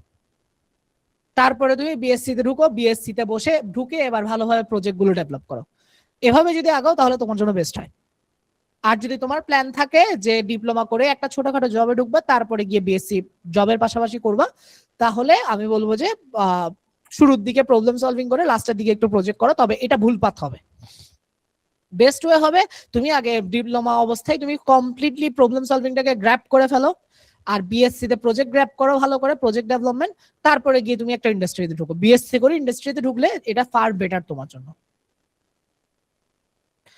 ভাইয়া লাস্টে একটা স্টেপ বাই স্টেপ সাজেশন দেন যেটা করলে একটা জব শিওর পাওয়া যাবে।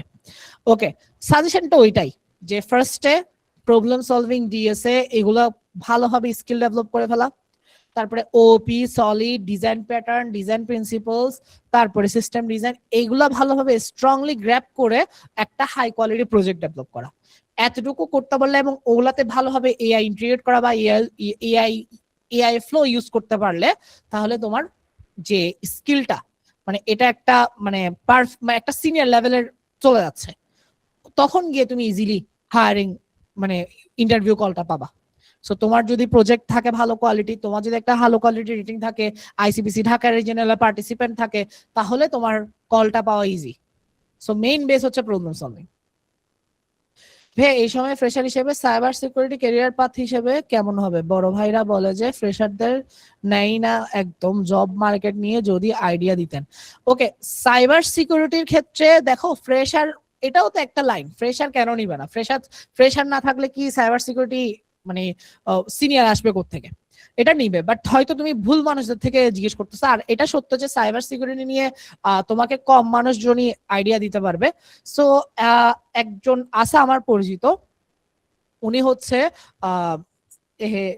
মোস্ট প্রবাবলি ডিডিএন এর একটা টপ ইয়াতে আছে, কি পজিশনে আছে। উনি সাইবার সিকিউরিটি নিয়ে অনেক কাজ করতেছে, ওনার নিজেরও ইয়া আছে, আইএসপি আছে।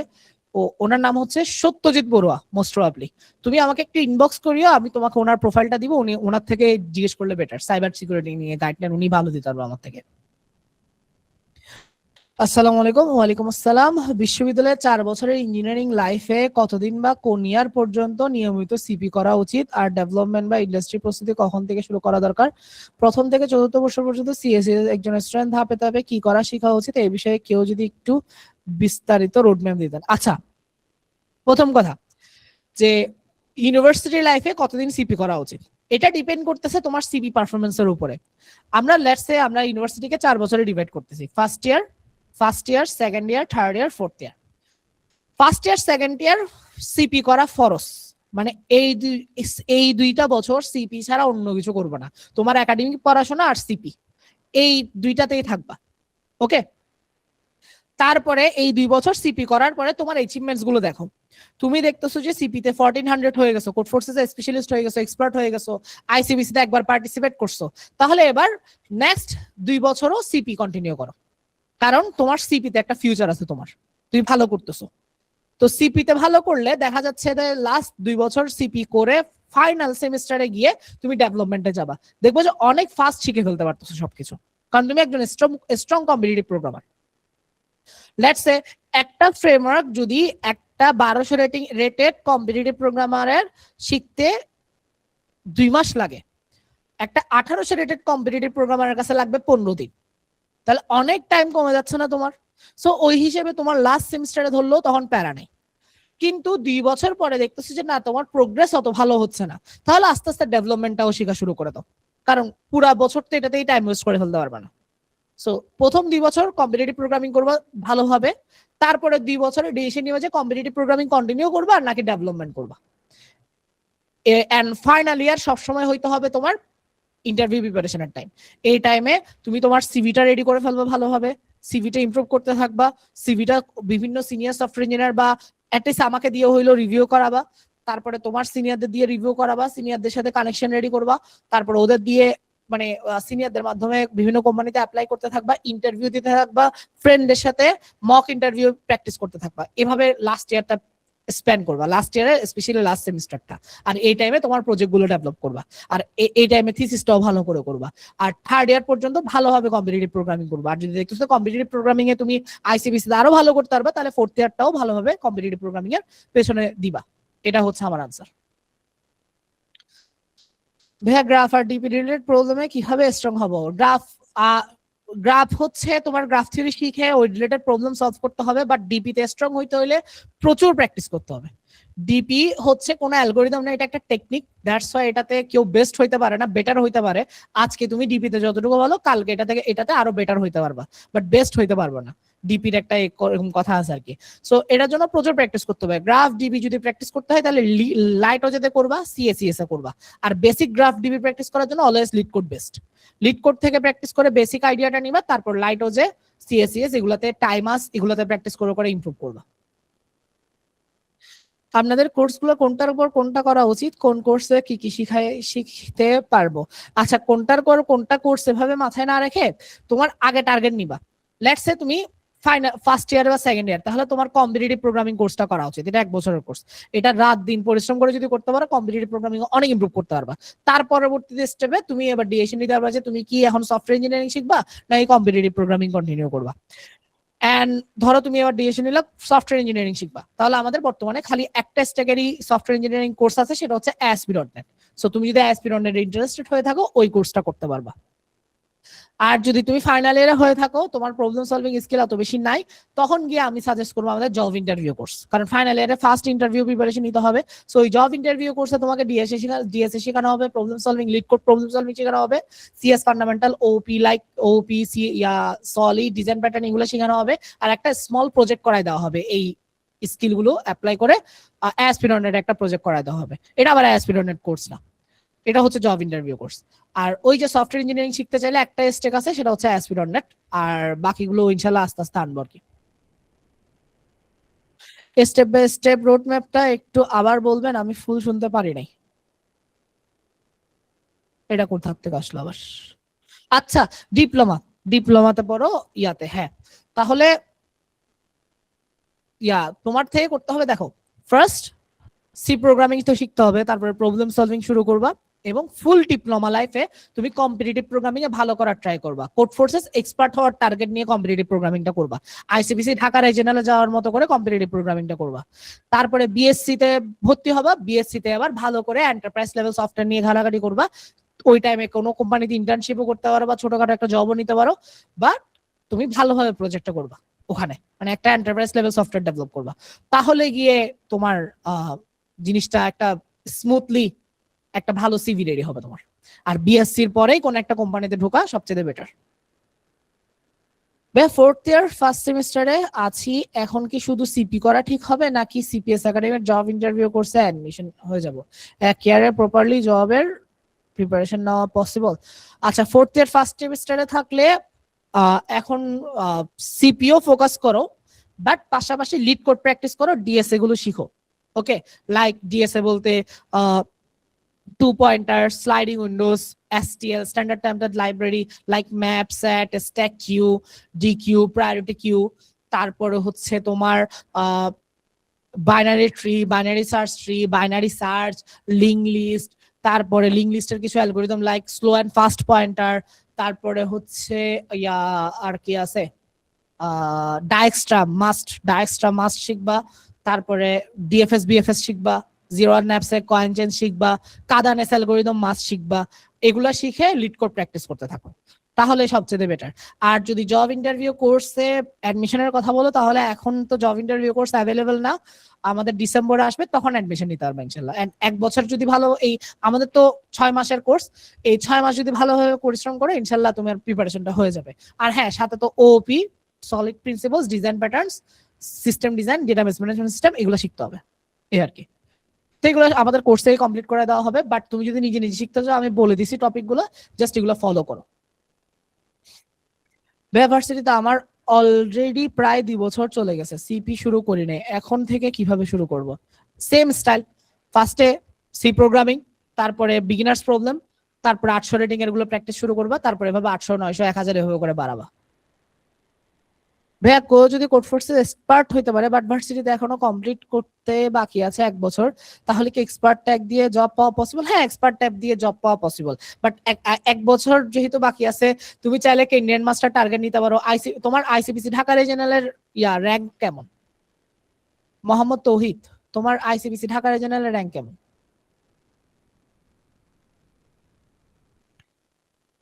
কেন? ঢাকা রিজিয়নাল তো দিতে পারার কথা। কোডফোর্সেস এক্সপার্ট লেভেল হইলো তো। তুমি কোন ইউনিভার্সিটি?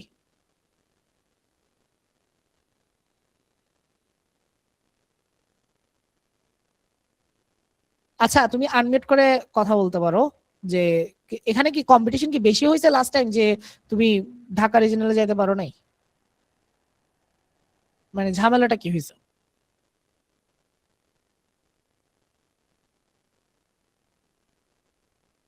আচ্ছা, এই বছর 1 বছরের মধ্যে এক্সপার্ট হয়ে গেছো, মাশাল্লাহ। আচ্ছা আচ্ছা, ম্যাক্স রেটিং কত? ম্যাক্স কত উঠছে? আচ্ছা আচ্ছা, বুঝতে পারছি। তাহলে হ্যাঁ, তাহলে তুমি এক্সপার্টের টার্গেটটা নিতে পারো। সো 1 বছর তো তুমি ভার্সিটি শেষ হওয়ার আগে তুমি এক্সপার্ট হও, তারপরে তুমি জবের দিকে যাও। তুমি যদি এখন এক্সপার্ট হইতা তাহলে অবভিয়াসলি বলতাম তোমার আইসিবিসি তে ভালো করার আর কেডিএন মাস্টার হওয়ার টার্গেট নিতে। বাট যেহেতু নিউ বাই, তুমি এক্সপার্ট হওয়ার টার্গেট নাও এবং এটা মোর দেন ইনাফ ইনশাল্লাহ। আমি সিএসসি এর একজন স্টুডেন্ট, কম্পিটিটিভ প্রোগ্রামিং এর ব্যাকগ্রাউন্ড আছে, তবে আমি সেমিকন্ডাক্টর এবং এমবেডেড সিস্টেম ইন্ডাস্ট্রি ক্যারিয়ার করতে আগ্রহী। এই এটা নিয়ে আসলে আমার একদম আইডিয়া নেই। সো আমি আসলে তেমন একটা সাজেশন দিতে পারতেছি না, এবং কম্পিটিটিভ প্রোগ্রামিং স্কিল এই ইন্ডাস্ট্রিতে কতটুকু কাজে আসবে এটাও আমি বলতে পারতেছি না আসলে। সো এই ইন্ডাস্ট্রিতে আছে এরকম কারোর সাথে তোমার কথা বলা উচিত। ভাই 4th ইয়ারে আছি, সিপি এর পাশাপাশি ডেভেলপমেন্টে কি কি শিখবো? অনলি এইচটিএমএল সিএসএস জাভাস্ক্রিপ্ট পারি, প্রবলেম সলভিং সেকেন্ড সেমিস্টারে করছিলাম, পরে আর করা হয় নাই। আমার জন্য কিছু সাজেশন দেন। 4th ইয়ারে আছি, সিপি এর পাশাপাশি ডেভেলপমেন্টে কি 4th ইয়ারে তো সিপি করার দরকার নাই যেহেতু তুমি সিপি কখনো করো নাই। সো 4th ইয়ারে তুমি ডিএসএ শিখো, প্রবলেম সলভিং করো লিড করে। আর পাশাপাশি এই যে বললাম, ফার্স্টে এইচটিএমএল সিএসএস জাভাস্ক্রিপ্ট এগুলো বেসিক, এগুলো শিখতে হবে। একটা ফ্রেমওয়ার্ক চুজ করো, নেক্সট জেএস ফ্রন্ট এন্ডের জন্য ধরো নেক্সট জেএস শিখলা, ব্যাক এন্ডের জন্য ASP.NET শিখতে পারো, ডিজেঙ্গো শিখতে পারো, বা এগুলার যে ফ্রন্ট এন্ড গুলো আছে, ডিজেঙ্গোতে যে ফ্রন্ট এন্ড আছে বা ASP.NET যে এমভিসি ফ্রন্ট এন্ড আছে, এগুলো শিখতে পারো। সো এগুলো শিখে আগাও না। মানে মোট কথা একটা ফ্রেমওয়ার্ক তোমার থেকে চুজ করতে হবে। এমডি হাসান, তোমার কোনো পছন্দের ফ্রেমওয়ার্ক আছে?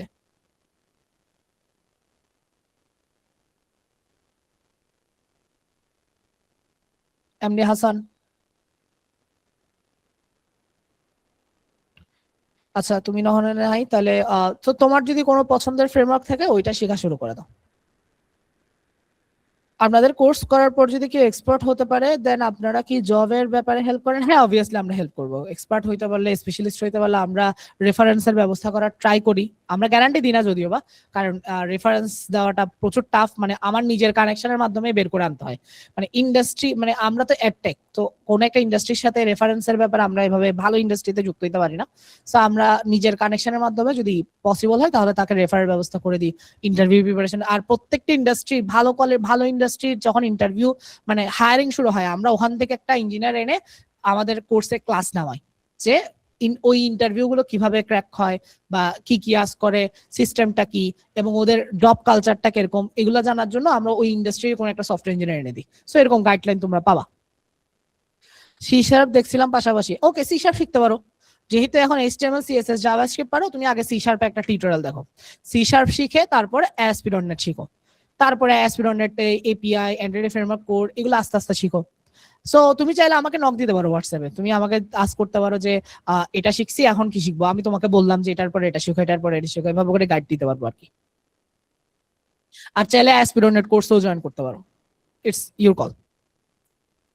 I am in my second year, first semester right now. If I start now, is it possible to become a ICPC World Finalist in my remaining university life? If yes, how? আচ্ছা, I'm in second year, first semester. এটা অনেক বেশি tough হবে, but impossible বলবো না।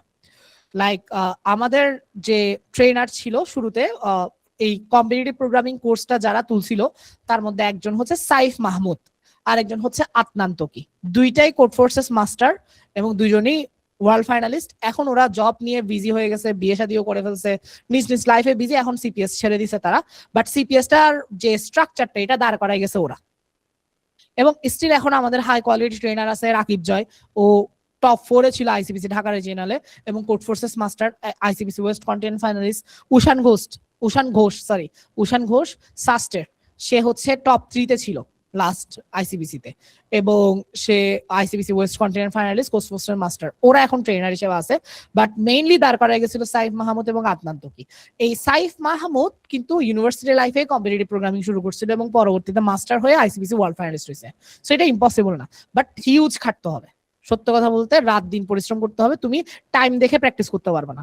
তুমি সকালে ঘুম থেকে উঠে প্র্যাকটিস শুরু হবে, সকালে রাত্রে ঘুম যাওয়ার আগে প্র্যাকটিস শেষ হবে তোমার। এভাবে করে রাত দিন প্র্যাকটিস করলে ইনশাল্লাহ পসিবল। আমার হোয়াটসঅ্যাপ নাম্বার পেজও পাবা, আমি এখানেও দিয়ে রাখি 01759261490 01759261490। সো যে কেউ আমাকে হোয়াটসঅ্যাপে নক দিতে পারো বা ডিরেক্ট এই নাম্বারে কলও দিতে পারো। ফার্স্ট টাইম রিসিভ না হলে আমি ব্যাক করি, সবাইকে ব্যাক করি। তো এখানে কল দিয়ে তোমাদের যদি পার্সোনাল কোনো গাইডলাইন লাগে, কোনো এনি কোয়েশ্চেন আমাকে আস্ক করতে পারবে, আমি হেল্প করবো। ওকে, তোমাদের কোয়েশ্চেন কন্টিনিউ করো। আচ্ছা রাসেল হোসেন, তুমি আনমিউট করে কোয়েশ্চেন করতে পারো এখন, যেহেতু চ্যাটে কেউ নাই, সো আনমিউট করে কোয়েশ্চেন করো। রাসেল হোসেন। আসসালামু আলাইকুম ভাই, ওয়ালাইকুম কথা শুনতে সালাম। পাচ্ছেন? হ্যাঁ শুনতেছি। ভাই আমি হচ্ছে সিবিএস একাডেমির সপ্তম ব্যাচের স্টুডেন্ট। তো আমি হচ্ছে প্রথম কয়েকটা ক্লাসও করছিলাম, প্লাস হচ্ছে কন্টেস্ট গুলো দিছিলাম। এর এটা কমপ্লিট করছি, এখন বাকিগুলো করতে পারি নাই। এখন আপনি তো এসটিএল এ চলে গেছিলেন, এখন আমি মানে কিভাবে আগাবো, হঠাৎ একটু মানসিক ভাবে ইয়ে হয়ে গেলাম, আর একটু পরামর্শ দিলে ভালো হয়। আচ্ছা এসটিএল এর ক্লাস শুরু হয়েছে? আমি লাস্ট আর চেক করে নেই। হ্যাঁ শুরু হয়েছিল গতকালকে ভাই। আচ্ছা গতকালকে শুরু হয়েছে। তুমি দেখো অ্যারে যেহেতু বুঝো, ভেক্টরও বুঝবা, বুঝতে পারছো? কথা বুঝছো? জি জি জি। সো তুমি ক্লাসগুলো অ্যাটেন্ড করো বা ক্লাসগুলোর ভিডিও দেখো, দেখবা যে তুমি অনেক কিছুই বুঝতেছো। সো এর পাশাপাশি তুমি তোমার স্ট্রিংটা কভার করো, আর ইয়া তোমার কমপ্লেক্সিটি অ্যানালাইসিস আর ফাংশন এই ক্লাসগুলো একটু ফাস্ট দেখে ফেলো, আজকে কালকের মধ্যে দেখে ফেলো। দেখে ফেললে দেখবা যে তুমি ঠিকই তোমার ওই ক্লাসগুলো বুঝতে পারতেছো। আর এর পাশাপাশি যখন তুমি ক্লাসের ফ্লোতে চলে আসছো, তখন তুমি প্রবলেমগুলো প্র্যাকটিস করে আগায় নাও, তাহলে দেখবা যে অ্যালাইন হয়ে গেছো। শুরুর দিকের ক্লাসগুলো একটু ইজি হবে, ভেক্টর স্ট্রিং এগুলো হচ্ছে অ্যারে স্ট্রিং এর মতোই, বাট যদি ওরা আরো ফাস্ট আগা যায় তখন তুমি ধরা খাবা। এই জন্য বলছি আজকে কালকের মধ্যে তুমি ভালোভাবে স্ট্রিং আর ফাংশনটা দেখে ফেলো, আর কয়েকদিন আর এরপর হচ্ছে কমপ্লেক্স অ্যানালিসিসটা দেখে ফেলো, আর সাথে সাথে ওই ভিডিওগুলো কন্টিনিউ করো, তাহলে দেখবা প্যারা খাবা না ইনশাআল্লাহ। ভাই এখন কি ওই যে আমার যে কন্টেস্ট গুলো বাকি ছিল ওগুলো কি আমি দিব না নাকি পরে দেবো? আপাতত পজ রাখো, যেহেতু তোমার লাইভ ক্লাসের সাথে অ্যালাইন হইতে চাচ্ছ, আপাতত পজ রেখে এটা লাইভ ক্লাসের সাথে অ্যালাইন হয়ে তারপরে কন্টেস্ট গুলো কন্টিনিউ করো। আচ্ছা। বুঝতে পারছো? জি ভাই। ঠিক আছে। তারপরে ভাইয়া ফোর্থ ইয়ার কমপ্লিট করার 3 থেকে 4 মাস পর যদি আইসিবিসি হয়, তাহলে কি ওই আইসিবিসি তে অ্যাটেন্ড করতে পারবো, বা আইসিবিসি তে কতদিন পর্যন্ত? ফোর্থ ইয়ার কমপ্লিট করার পর আমি শিওর না, আমি যতটুকু জানি গ্রাজুয়েশনের আগ পর্যন্ত আইসিবিসি করা যায়, বা ইউনিভার্সিটি রেস্টুরেন্ট হইতে হয়, মাস্টার্সে অ্যাডমিশন নিয়ে থাকলেও পারবা। সো এটা নিয়ে তোমার ইউনিভার্সিটি সিনিয়রদের সাথে বা ফ্যাকাল্টির সাথে ডিসকাস করতে হবে যে এটা তোমাকে পারমিশন দিচ্ছে কিনা ওরা। ধরো অনেক সময় দেখা যায় ফোর্থ ইয়ার শেষ হয়েছে বাট রেজাল্ট দেয় নাই, ওই ক্ষেত্রে অবভিয়াসলি পারবা। যেমন কি আমাদের ফোর্থ ইয়ার শেষ হওয়ার অনেকদিন পরে রেজাল্ট আসছে, সো আমরা পারতাম। সো কিন্তু এখন তোমার ভার্সিটিতে কিরকম হয় এটা নিয়ে একটু তোমার ফ্যাকাল্টি এবং সিনিয়রদের সাথে ডিসকাস করতে হবে। হ্যাঁ আমি তো এখন সেকেন্ড ইয়ারে আছি, এখন থেকে সিপি শুরু করলে ভার্সিটি শেষ করতে করতে কত দূর যাওয়া সম্ভব? সিজিপিএ মোটামুটি কত রাখলে সেফ থাকবে? সিপি তে ডেইলি মোটামুটি কত সময় দেওয়া লাগবে? আচ্ছা তুমি এখন সেকেন্ড ইয়ার আসো, সো সিপি এখন থেকে শুরু করলে 2 বছরে তুমি এক্সপার্ট হইতে পারবে ইনশাল্লাহ, কোড ফোর্সেস এক্সপার্ট হইতে পারবে। 3 বছরে ইন্ডিয়ান মাস্টার হইতে পারবে ইনশাল্লাহ, যদি ভালোভাবে প্র্যাকটিস করা যাও। আর যদি আরেকটা কি বলছো, সিভি শুরু করলে ভার্সিটি শেষ করতে করতে কত, আচ্ছা সিজিপিএ মিনিমাম তুমি যদি জাস্ট ইন্ডাস্ট্রি টার্গেট করো তাহলে 3 মিনিমাম রাখতে হবে, আর যদি হায়ার স্টাডি টার্গেট করো 3.6 3.7 এভাবে রাখা উচিত। ওকে, হায়ার স্টাডি টার্গেট করলে সিজিপিএ প্লাস পেপার একটু ভালোভাবে করা উচিত, আর ইন্ডাস্ট্রি টার্গেট করলে 3 থাকলে মোর দেন ইনাফ ইনশাআল্লাহ।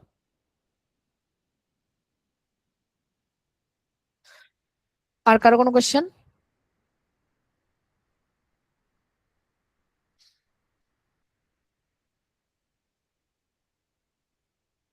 করো কোয়েশ্চেন, লজ্জা পাই লাভ কি। আচ্ছা, তাহলে আমি ধরে নিচ্ছি তোমাদের আর কোনো কোয়েশ্চেন নাই, আমি ওয়েবিনারটা এখানে শেষ করতেছি। আর যদি কোনো ভাই কোয়েশ্চেন থাকে ওই যে, জি বলো বলো। আরেকটা বিষয় হচ্ছে, আমি ওই যে কন্টেস্ট জিতে গেলে কন্টেস্টের বিভিন্ন সাইডের যে লিঙ্ক গুলো থাকে, যেমন হচ্ছে কোডসেপ, তারপর হচ্ছে কোড প্রসেস, ওগুলোতে আমি এখান থেকে সাবমিট করতে পারি না কোড গুলো, মানে ওই লিঙ্ক গুলো দেখাচ্ছে না, বা ওইখানে ক্লিক করলে আমি যেতে পারতেছি না। জাস্ট আমি কোড গুলো দেখতেছি, ওটা হচ্ছে অনলাইনে আরেকটা মানে কোনো ব্রাউজার থেকে করা যায় না, বাট আরেকটা ইয়ে আছে, ওটার নাম জানি কি, আমি ভুলে গেছিলাম। ওইখান থেকে জাস্ট হচ্ছে বুঝি নাই, আমি, মানে কোত্থেকে, মানে আমাদের ওয়েবসাইট থেকে প্রবলেম গুলো অ্যাক্সেস করা যাচ্ছে না বলতেছো? না অ্যাক্সেস করা যাচ্ছে, মনে করেন হুম, আপনি আমাকে মানে একটা কন্টেস্ট, আমার একটা প্রবলেম আসলো, সেটা হচ্ছে কোড সেভের প্রবলেম। এখন হচ্ছে আমি এই যে সাবমিট করলে আমার সাবমিটটা হচ্ছে না, মানে কোড সেভও যাচ্ছে না, এই অবস্থায় থাকে আর কি। কোথায় মানে কোথায় সাবমিট করতেছো? এই কন্টেস্টের ইয়েতে সাবমিট করলে। ভিজাজে? জি জি জি, বিজাজে। ভিজাজের সাবমিশন কোডশেপে যাবে না তো, ভিজাজের সাবমিশন ভিজাজেই থাকবে। তুমি যদি ওইটা আলাদাভাবে কোডশেপে সাবমিট করতে হয় তাহলে কোডশেপে লগ ইন করে সাবমিট করতে হবে। হ্যাঁ ভিজাজ, ওটাতে হচ্ছে, হ্যাঁ, জি বলেন। আমাদের কন্টেস্ট ভিজাজে হয় তো, এখন ভিজাজে জি সাবমিট করলে ভিজাজেই সাবমিটটা হবে। ও কোডশেপ থেকে টেস্ট করে বলে দিচ্ছে যে এটা অ্যাকসেপ্ট হয়েছে কিনা, তারপর তোমার প্রবলেমটা ভিজাজ কন্টেস্টে সলভ হয়েছে, কিন্তু কোডশেপে সলভ হয় নাই। কোডশেপে গিয়ে আলাদাভাবে সাবমিট করতে হবে যদি কোডশেপের কাউন্টটা বাড়াইতে চাও। বুঝতে পারছি? জি জি ভাই। সো কোডশেপ থেকে সাবমিট করবা, মানে ফার্স্টে কন্টেস্টেই সাবমিট করবা, তারপরে গিয়ে যদি কোডশেপে ট্র্যাক রাখতে চাও ওই জন্য কোডশেপে সাবমিট করে আসবা। জি ভাই। ওকে, সো আশা করি সবাই সবার কোয়েশ্চেন করছো, আর সবাইকে অসংখ্য ধন্যবাদ এতক্ষণ ছিল আমার সাথে। আর তোমাদের যদি বাকি কোনো কোয়েশ্চেন থাকে আমাকে হোয়াটসঅ্যাপে নক দিতে পারবা বা কল দিতে পারবা বা আমাদের পেজে মেসেজ করতে পারবা, ওখানে আমি তোমাদের কোয়েশ্চেনের রিপ্লাই দিব। মেইনলি হোয়াটসঅ্যাপে দিও, পেজে সোশ্যাল মিডিয়া ম্যানেজাররাও থাকে, অনেক সময় কোয়েশ্চেন হারায় যায়, সো ওই জন্য হোয়াটসঅ্যাপে দিবা। আর আপনাকেও ধন্যবাদ, হ্যাঁ থ্যাংক ইউ। ওয়ালাইকুম সালাম, বলো। ভাই হচ্ছে এই যে আপনি এখানে যে একটা চ্যাট বক্সে যে একটা নাম্বার দেওয়া আছে, এটি কি আপনার হোয়াটসঅ্যাপ নাম্বার? হ্যাঁ, এটা আমার হোয়াটসঅ্যাপ নাম্বার। আচ্ছা, থ্যাংক ইউ ভাই। সো এখানে যে কেউ আমাকে মেসেজ করতে পারবা, কল দিতে পারবা, ডাইরেক্টও কল দিতে পারবা। আমি ওই ডাইরেক্ট কলের রিপ্লাইটা একটু পরে পাইতে পারো, অনেক সময় হাতে মোবাইল থাকলে রিসিভ করে ফেলি, অথবা আমি পরে রিপ্লাই দিই, বাট রিপ্লাই দিব ইনশাল্লাহ। সো সবাইকে ধন্যবাদ। আর যারা যারা ইন্টারেস্টেড কম্পিটিটিভ প্রোগ্রামিং কোর্সটা নিয়ে, তারা আমাদের ওয়েবসাইটে দেখতে পারো, এবং এনরোলমেন্ট রিলেটেড কোনো রকম কনফিউশন থাকলে বা এনরোল করবা কি করবা না এগুলো নিয়ে কনফিউশন থাকলেও আমার সাথে কথা বলতে পারো। সবাইকে ধন্যবাদ, আসসালামু আলাইকুম রহমতুল্লাহ।